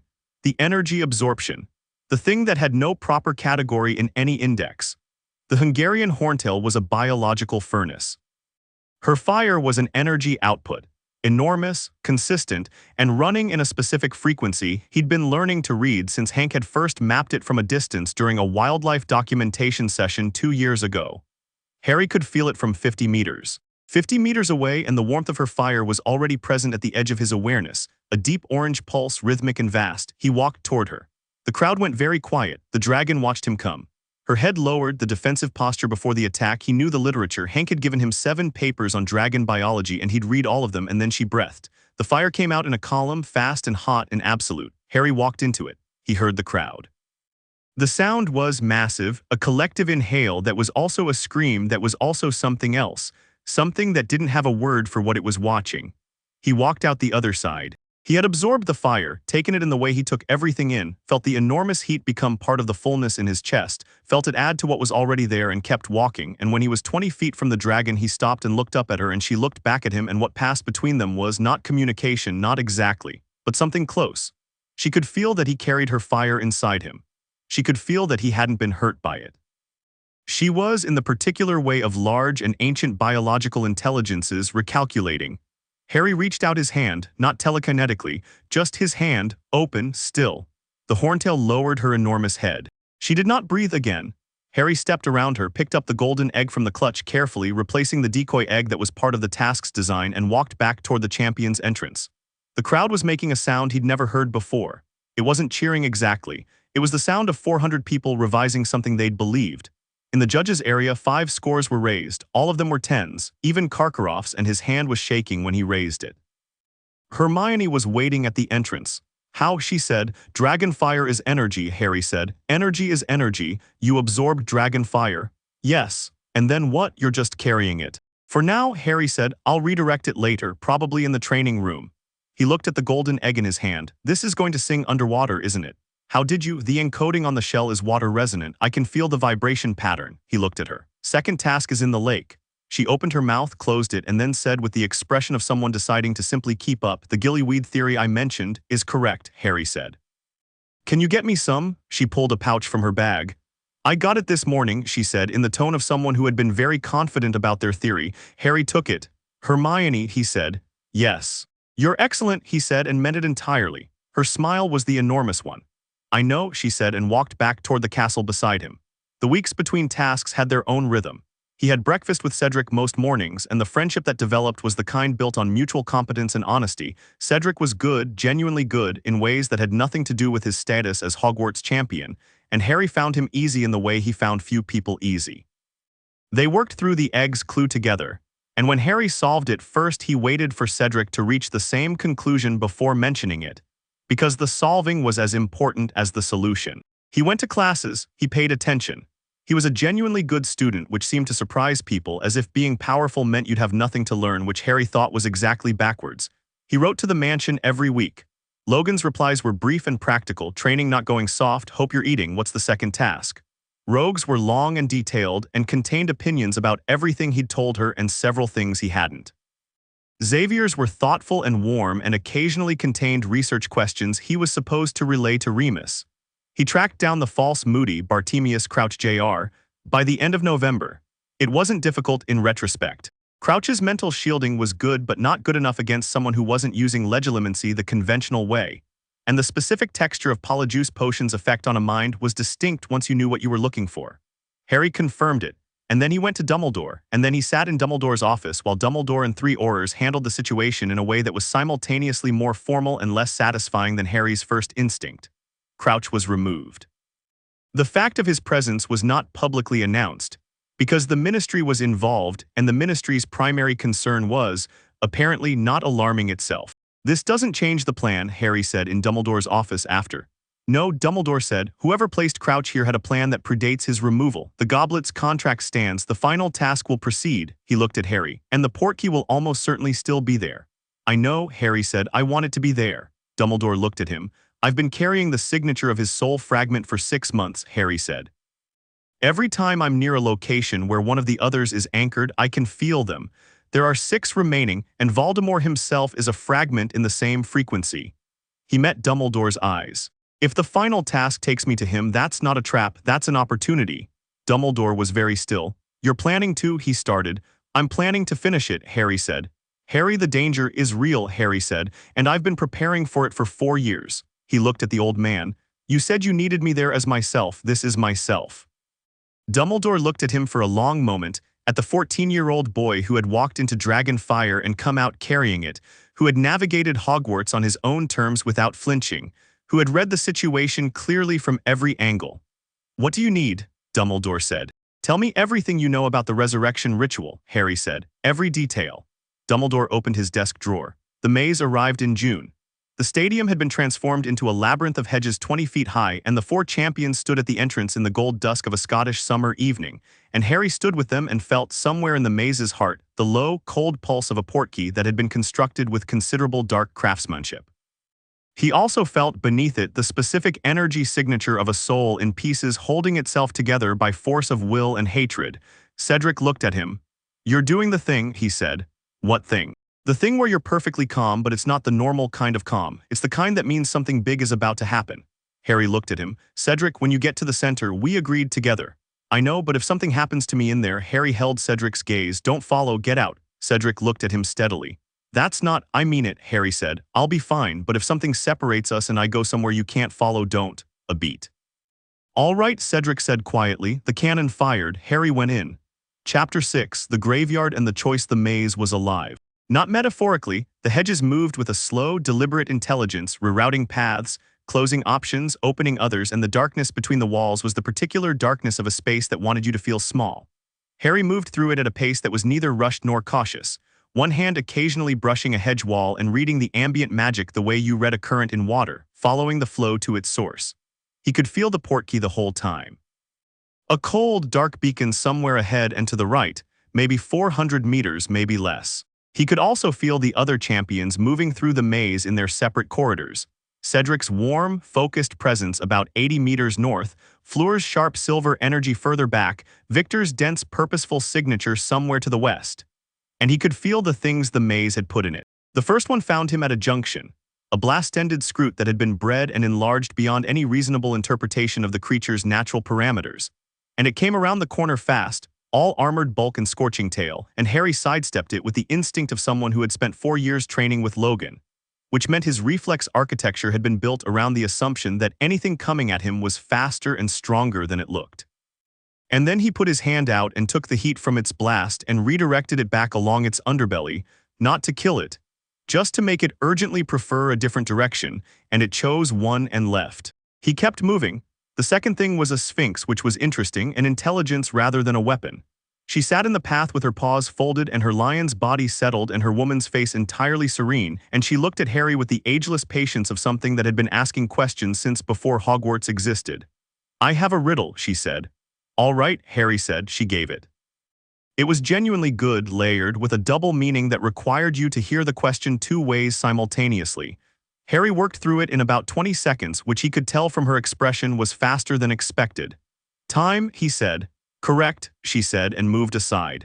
Then as Harry passed, "Be careful what you carry out of here." He paused, looked back at her. "I'll be careful," he said. She nodded once with the specific gravity of something that knew more than it had said and had decided that was as much as it would offer. He kept moving. He found Cedric at the center. The center of the maze opened into a clearing about 30 meters across, the hedges drawing back to create space. And in the middle of the space, on a stone plinth that had no business being in a Hogwarts sporting event, was the Triwizard Cup, gold, glowing faintly, and radiating the cold, specific energy of a portkey so heavily constructed that Harry could feel its destination from 10 feet away. A graveyard. He'd been in enough of Riddle's residue to recognize the texture of places he'd occupied. The destination was saturated with it. Cedric arrived from the North Corridor 30 seconds after Harry, slightly winded, with a long scratch on his cheek from something that had claws. He took in the clearing, the cup, and Harry standing in front of it and stopped. "You're not touching it," Cedric said. "I'm deciding," Harry said. "It's the portkey." Cedric said it as a fact rather than a question because he'd been paying attention all year and he was, as Harry had noted many times, genuinely good. Yes, to him. Yes, Cedric was quiet for a moment. The maze shifted around them, distant, the sound of hedges moving, of something large in another corridor. The gold light of the cup caught Cedric's face and made him look older than 17. "You're going to go?" Cedric said. "Yes," Harry said, "and you're going to stay." He looked at Cedric directly. "This is not your fight tonight. Your fight tonight is getting out of this maze and telling Dumbledore what happened. That matters, that's not nothing." "Harry, I told you before we went in," Harry said. "If something separates us, this isn't being separated, this is you choosing, same result," Harry said. "Cedric." He waited until Cedric met his eyes. "I've been preparing for this specific situation for 4 years. I know what he is and I know what he needs and I know what I can do to him." He paused. "You don't have any of that. You coming with me doesn't make me safer, it gives him a hostage." Cedric's jaw was set. He looked like someone losing an argument he'd known he was going to lose. "When," he said. "I intend to," Harry said. He picked up the cup. The portkey took him sideways through space and the cold hit immediately, the specific cold of a place that had been empty for a long time, the cold of disuse and neglect and the particular chill that gathered in spaces where dark things had been done and the warmth hadn't come back. Little Hangleton Graveyard, he'd seen photographs. Remus had sourced them 6 months ago, when the intelligence about Crouch's plan had started coming together, and Harry had studied them the way he studied anything he might need to navigate under pressure methodically, completely, until the geography was as familiar as the mansion grounds. He let the portkey go and stood in the dark between the headstones and extended his awareness. One person, hiding, behind the largest stone about 40 meters north. Small body mass, quick shallow breathing. The specific terror signature of someone who had been caught in a current too strong for them and was now waiting for the worst part. A man also larger, waiting near the stone structure at the center of the graveyard that Remus had identified as the Riddle family mausoleum. Pettigrew. The energy signature was right, nervous, high frequency, the baseline panic of someone who had been choosing survival over everything else for so long it had become their entire personality. And the third thing, not a person. Not exactly. A fragment, the same frequency he'd been carrying in his memory for 6 months. The same cold specific signature he'd mapped from the journal in Hank's vault, but larger and more complex and angrier, held in some physical vessel that radiated the specific wrongness of a soul forced into a shape it hadn't chosen. Tom Riddle. What was left of him. Harry had thought he'd feel something when he arrived here.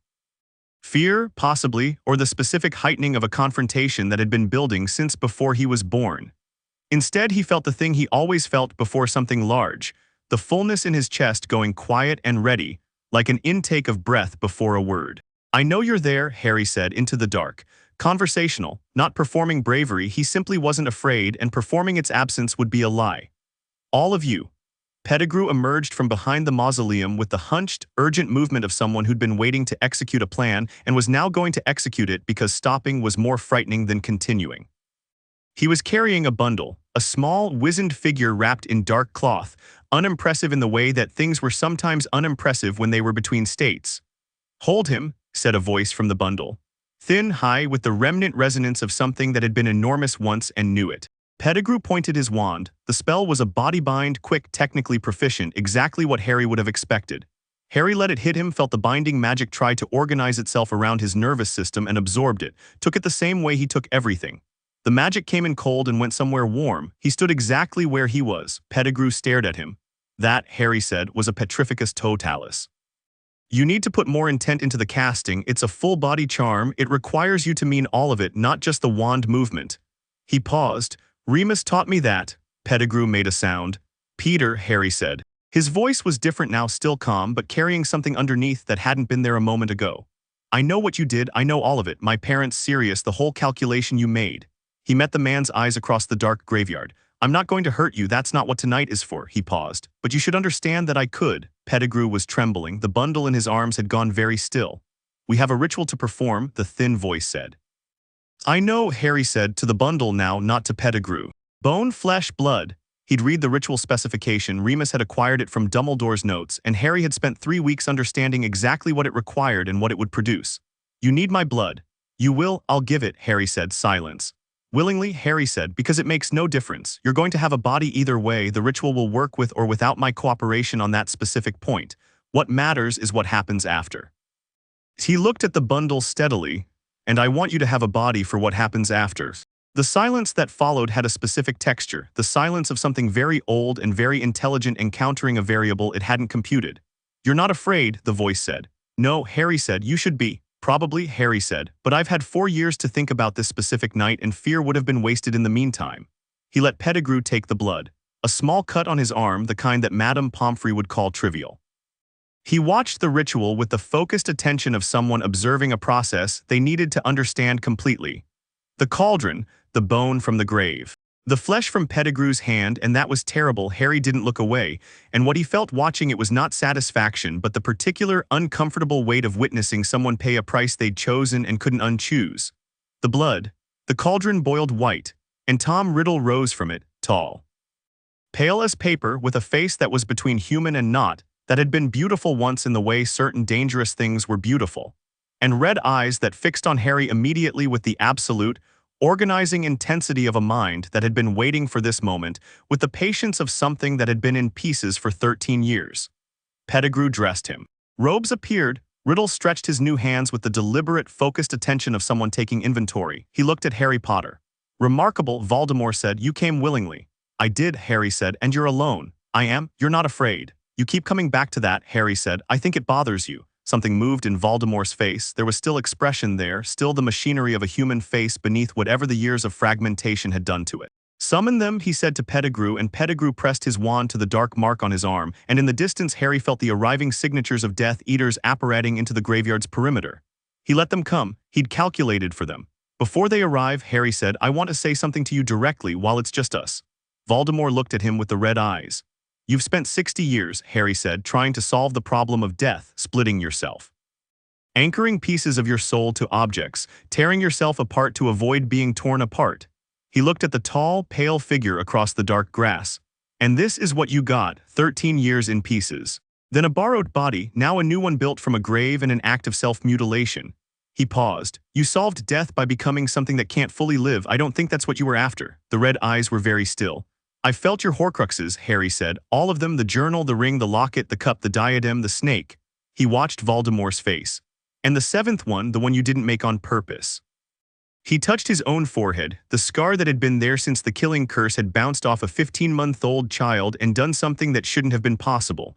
Voldemort moved. Fast, the wand came up. Avada Kedavra. Harry held out his hand. The green light came in. He had been thinking about this specific moment for 18 months. The killing curse was, in the technical framework Remus had helped him build, a specific and extreme form of magical energy, dark, direct, carrying the specific vibration of magic used at the extreme edge of its intent. It was not simply force. It was will compressed. He'd spent 18 months learning to receive will. The light hit his palm and he absorbed it, all of it, every erg of dark energy, and it came in cold and went somewhere that turned it warm, and it joined everything else that was full inside him. And he stood in the graveyard with Voldemort's killing curse humming in his chest alongside dragon fire and 4 years of training and everything Logan had taught him about not wasting what you'd been given. Voldemort stared at him. You see, Harry said, the issue with being in pieces is that you don't have your full power. He raised his hand, palm out. I have more of yours than you do right now. He let it out, not all of it, not even most of it. He took what he just absorbed and directed it back, doubled, tripled, carrying the additional charge of his own energy riding underneath it. And it came out gold rather than green, which he hadn't entirely planned but which felt correct, and it hit Voldemort with the concentrated force of his own magic amplified and returned. Voldemort was thrown back 30 feet into the mausoleum wall. Stone cracked. The Death Eaters at the perimeter who had been arriving and organizing themselves scattered. Harry walked toward the figure picking itself up from the rubble of the mausoleum wall. Voldemort was upright, damaged but not destroyed, because a man with 6 Horcruxes anchoring his soul to the world was not destroyed by a single impact, and Harry knew that, and this was not the way he'd planned to finish it. The Horcruxes, Voldemort said, and his voice was different now, still controlled but with a new frequency underneath, something that was almost recognition. You know about all of them. I've already destroyed 3, Harry said. The journal, the ring, the locket. Since February, he watched Voldemort's face change. Hank helped with the shielding, Remus knew where to find them, I did the rest. He stood 6 feet away and looked at Voldemort steadily. 3 more, then you, tonight I'm only going to do one of the 3. He touched his scar. No, Voldemort said, and for the first time in the graveyard the word carried something genuine, not fear exactly, but the specific alarm of someone who had believed something was impossible and was watching it become possible in real time. It was an accident, Harry said. You didn't mean to put a piece of yourself in me. The curse rebounded and took a fragment of you along when it went. He pressed 2 fingers to the scar. I've been carrying it for 14 years, it's been affecting my dreams since I was 7. He met Voldemort's red eyes. I'm done carrying it. He reached inside himself, past the dragon fire and the absorbed killing curse and the 4 years of training and the fullness of 30 sleeping minds that had been the first thing to tell him the world was warm, down to the thing that had been there longest, the thing that had given him nightmares since before he could walk. The cold specific fragment of Tom Riddle's soul lodged in the scar tissue above his left eye. He found it. He pulled. He wasn't going to describe it later, not fully, not to anyone. Because some things happened at a depth that language couldn't follow you down to. What he would say later to Remus was that it felt like removing a splinter that had been in so long you'd stopped knowing it was there, and the absence was large. The scar split open and bled gold, and the fragment of Riddle's soul came out as a visible thing, a dark, cold mote of energy, small and ancient and screaming in a frequency below hearing, and Harry took it into his palm and held it there for a moment. He looked at Voldemort, who had gone still with a stillness that was total and absolute. Feel that? Harry said. A quarter of your soul is gone. He closed his hand. The fragment dissolved, unmade, the energy of it absorbed and neutralized. 3 more Horcruxes. Then he lowered his hand. Not tonight, tonight was an introduction. Why? Voldemort said, and it was almost not a word at all, just the shape of a question from a man who had not asked genuine questions in decades. Because I wanted you to know it's coming, Harry said. And I wanted you to understand that there's nothing you can do about it. Not because I'm more powerful, though I am, but because I've been thinking about this since I was 10 years old and you haven't thought about anything new in 50 years. He looked at the ruined mausoleum, the scattered Death Eaters, the old graveyard. You can spend the time you have left hiding, or, he paused, you can come to me. When you're ready to end it properly, no ritual, no contest, just finished. He turned. He walked back to where the Triwizard Cup lay in the grass where he dropped it, picked it up and thought about Cedric's face at the maze entrance telling him to win and thought yes, he supposed that was what this was. He activated the return portkey. The graveyard dissolved. He arrived back in the maze's center. Cedric was still there. Harry looked at him. Cedric looked at Harry, at the blood on his arm, the gold residue on his palm, the scar above his eye that was bleeding slowly and had changed shape somehow, less jagged than it had been, softer at the edges. You went, Cedric said. I said I would, and Harry held up the cup. Cedric stared at it. You won, Cedric said. We both get out of the maze, Harry said. Touch it. Harry, you should touch it, Cedric, Harry said. We finish together. Cedric looked at him for a moment. Then he put his hand on the cup beside Harry's. And the portkey took them both back to the starting line, to the roar of the crowd, to the light and the noise and Dumbledore already moving toward them from the judges' area faster than a man his age should have been able to move. His face carrying the expression of someone who had been sitting with the worst possibility for the last 40 minutes and was now revising hard in the other direction. Harry let go of the cup. He stood in the grass with the stadium full of noise around him and felt lighter. Not empty, the opposite of empty. The fullness in his chest was still there, would always be there, but the thing that had been alongside it, that cold, dark, foreign note in the harmony of everything he was gone. He put his hand to the scar, felt the new shape of it, cleaner, just his. Harry, Dumbledore arriving, kneeling slightly despite his age to put himself at Harry's eye level, hands on Harry's shoulders, examining him with the complete and focused attention of a man who had been afraid. Are you fine? Harry said. I need to tell you things. There's a Death Eater in Ministry custody you need to process properly. Crouch is already handled, but the people who sent him aren't, and there are 3 Horcruxes left. I have locations for 2 of them, and Voldemort has a physical body now which changes the timeline significantly. Dumbledore looked at him. I also need to call the professor, Harry said. And Logan. Yes, Dumbledore said. He seemed to be deciding where to begin and concluding that wherever he began, it was going to be a long night. And, Harry said, I'd like Madame Pomfrey to look at Cedric's arm. He got scratched by something in the maze. Dumbledore looked at Cedric. It was a blast-ended scroot, Cedric said. And I'm fine. She should still look, Harry said, and this was apparently the thing that broke the professional composure Dumbledore had been maintaining, because something happened in the old man's face that was a specific kind of undone, the undone that happened when someone who had been prepared for tragedy received something entirely different. Yes, Dumbledore said, she should. Dumbledore's office at midnight was full of people who had been afraid, and were now dealing with the specific aftermath of having been afraid, and then not needing to be. Remus was there. He'd been at Hogwarts for the tournament, because Harry had asked him to be, because that was the kind of thing Harry did now. Arranged for the people he needed in the places where he needed them, not for control, but for the honest acknowledgement that belonging to people meant letting them show up. McGonagall was there, sitting very straight with tea she wasn't drinking. Cedric's parents had arrived and taken Cedric into an embrace that lasted long enough to be real. Harry sat in the chair across from Dumbledore's desk and relayed everything: the sequence of events in the graveyard, the Horcrux locations, the state of Voldemort's new body, Pettigrew's condition last observed. He was thorough and precise, and he didn't minimize or dramatize because this information was going to be used, and accuracy mattered more than narrative.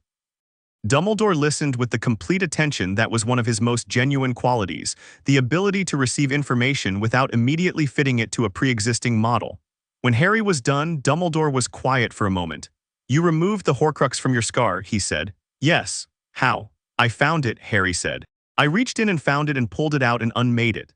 He paused. "I've been practicing on the other ones for 6 months. The scar was the hardest one because it was also mine. Technically, the scar tissue was mine. The power the fragment had been drawing on was mine. I had to separate what was me and what was him." He paused. "Logan's very good at teaching that particular skill, actually, knowing where you end and something else begins." Remus made a sound. "What?" Harry said. "Nothing," Remus said. "Your mother used to nothing." He looked at his hands. "She would have been extraordinary tonight," he said quietly. Harry looked at him. "Tell me." "She was the best in our year at exactly this kind of thing," Remus said. "The internal work, the magic that required you to understand your own architecture." He smiled at his hands. "She used to say that magic was just will with vocabulary." "She was right," Harry said. "Yes," Remus said, "she usually was." He called Xavier from the gargoyle-guarded stairwell outside Dumbledore's office at 1 in the morning. On the mobile phone that was the one piece of Xavier's school technology that he'd refused to leave behind when he came to Hogwarts. Despite the fact that mobile phones in Hogwarts were technically incompatible with the magical environment, which Harry had addressed by keeping his in a small Faraday-style pouch of Hank's design. The phone rang twice. "Harry." Xavier's voice, immediate and alert. He'd been awake. Of course he'd been awake. "I'm fine," Harry said first, a long breath. "Tell me," he told him, "the condensed version, enough to be real, specific enough to be complete." Xavier listened without interrupting, which was one of the things Harry had come to rely on, the quality of Xavier's listening, which was full and present without being hungry for the story. When Harry was done, Xavier said, "The scar. Gone, the fragments gone.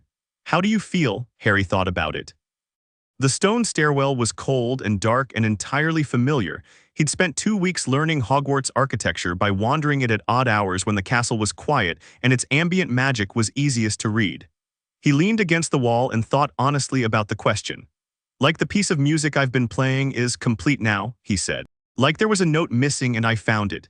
He paused. "And lighter, I said lighter before, but it's more than that. It's like space, room for things." "Good things, I hope," Xavier said. "I think so," Harry said. "I'll know more when I'm home." The word arrived naturally, without ceremony. Home. He'd said it without thinking, and it meant the mansion and the 2 east-facing windows and Rogue on the stairs and Logan at 6:30 and Hank's reading glasses and Xavier in the conservatory in the comfortable quiet, and he felt the truth of it land in him like something settling into place. "Come back soon," Xavier said. "End of term," Harry said. 2 weeks. "Logan says the training schedule needs restructuring," Xavier said. "Logan restructures the training schedule every month. He says you're improving too fast for the current program. Tell him that's his fault for being good at his job." Xavier made the contained laugh. "I'll pass that along, he'll be insufferable about it." "He already is," Harry said. "Good night, Professor." "Good night, Harry." He went back to Dumbledore's office. The meeting was winding down, people departing in the particular way of meetings that had resolved into action plans, the energy shifting from crisis to process. Remus caught Harry's eye and nodded toward the door, which meant he'd come by the dormitory tomorrow for their regular session, which was a plan Harry found unremarkable and good. Cedric had gone. McGonagall had gone. Harry stopped in the doorway and looked at Dumbledore, who was standing at the window looking out over the grounds at the dark castle below, the lake, the forest edge, the Quidditch stands, 1,000 years of stone holding 1,000 stories. "I'm going to find the remaining 3 Horcruxes this summer," Harry said. "I'll need your files on the locket's last known location and the diadem." "I'll have them ready," Dumbledore said. "When they're gone," Harry said, "Voldemort is mortal, powerful but mortal." "Yes. And I'll go to him, Harry said, properly, on my terms in a time and place I choose.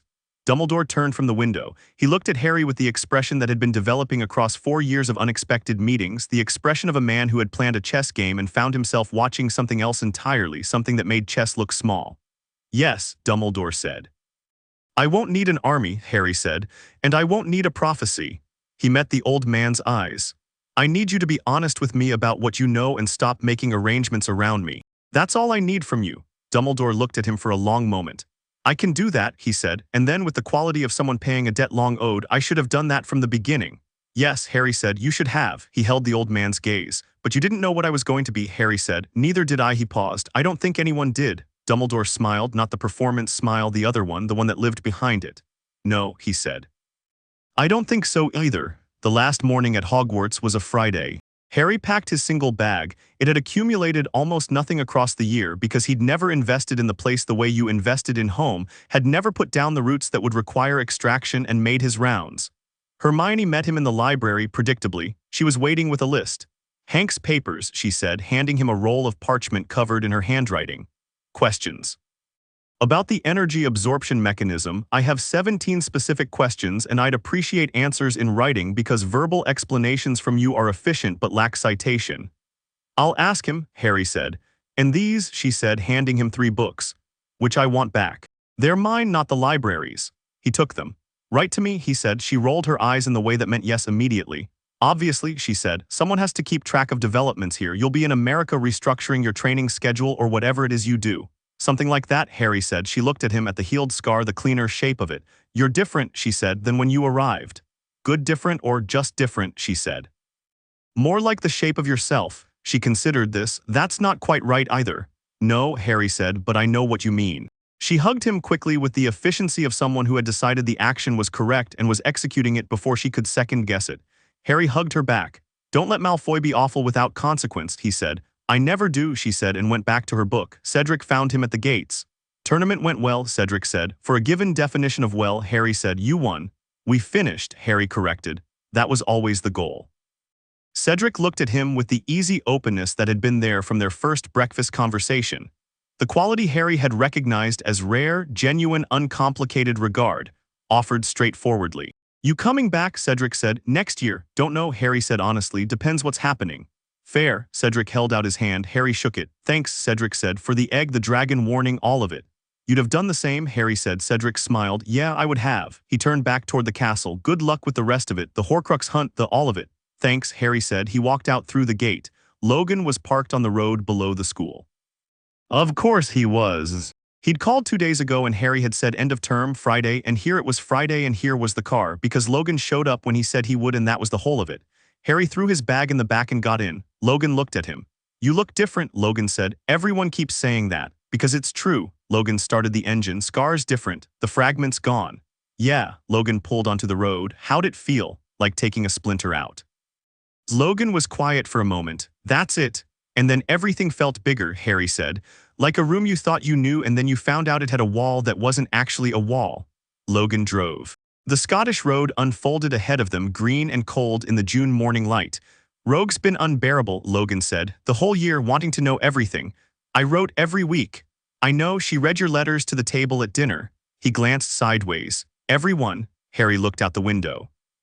He thought about the table, the 30 people, the specific chaos of it, and felt the warmth of it from here, from a road in Scotland, which was the thing about belonging. It didn't stop being warm just because you were somewhere else.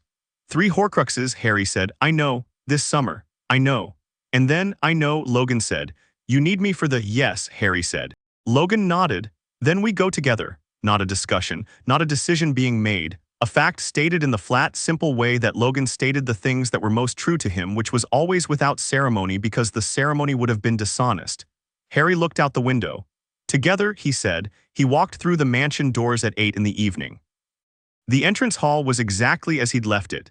The smell of it, old wood, and the particular warmth of a building full of people, Agatha's dinner on the air from 3 rooms away, the low ambient hum of 30 lives and the specific, distinct signatures of the people he knew best.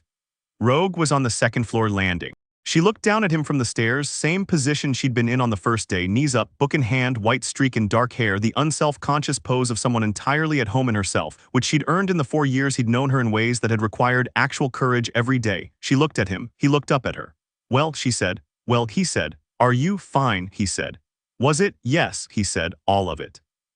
She looked at him for another moment with those clear, careful eyes. Then she said, "Agatha made the thing with the potatoes." "The good one? The good one?" "I'm starving," he said. "I know," she said. "I told her you'd be back tonight." He dropped his bag at the foot of the stairs and went up two at a time and sat on the step below her the way he always sat, not crowding, just present.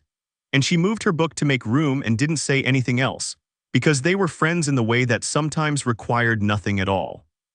Below them, the house was full of sound, Bobby's voice in the kitchen, Jean's laughter from somewhere, the particular thud of something in the training room that meant Scott was working late and taking it seriously, which he always did. Logan's footsteps on the hardwood. Hank's voice, muffled through a door, talking to himself about something that probably had equations. And Xavier in the conservatory. Harry felt him there, the warm, vast, ordered presence of a man who had built this place out of the belief that the world could be better than it had been, and who woke up every morning and did the work of that belief, and who had driven to Surrey with a Canadian and a set of guardianship papers and had changed Harry's entire life by asking a question that had no agenda in it. "Would you like to come with us?" Harry sat on the landing with his best friend and the house warm around him and felt the space inside him, the space where the fragment had been, clean and new and wide open. He'd fill it with whatever he chose. That was the thing nobody had told him about freedom, not Dumbledore, not Magneto, not even Xavier in so many words. They'd all talked about power and identity and choice and the world and what he was for. Nobody had just said, "There is going to be space and you get to decide what to put in it." He already knew what he was putting in it, the people on this landing, the people in this house. The meals at the long table and the training at 6:30 and the library evenings and the east-facing windows. Logan's blunt, loyal presence and Hank's 3 papers at once, and Jean's fire-edged dreams and the professor in the conservatory. Remus writing to him about his mother. Cedric's uncomplicated regard. Hermione's 17 questions about energy mechanics. The world, enormous, full, complicated, frightened in places and brave in others, available to him in ways it hadn't been when he was 7 years old in a cupboard, the most powerful child alive with nowhere to put it. He had somewhere to put it now. He put his hand flat against the landing floor and felt the house hum under his palm, all its weight, all its warmth, all its 30-something lives and the work it took to live them well, and thought, "This is mine, not a weapon, not a symbol, not a prophecy or a pawn or a piece on anyone's board. Just a boy with somewhere to be and people to be there with, and a very large amount of work ahead of him that he intended to approach with clear eyes and everything he had. He was going to be fine, more than fine." He pressed his palm flat against the floor and let the fullness in his chest go warm and quiet and complete, and outside the conservatory windows the grounds were going dark in the long summer dusk, and the world was waiting, and Harry Potter looked at it and thought, "All right, let's go."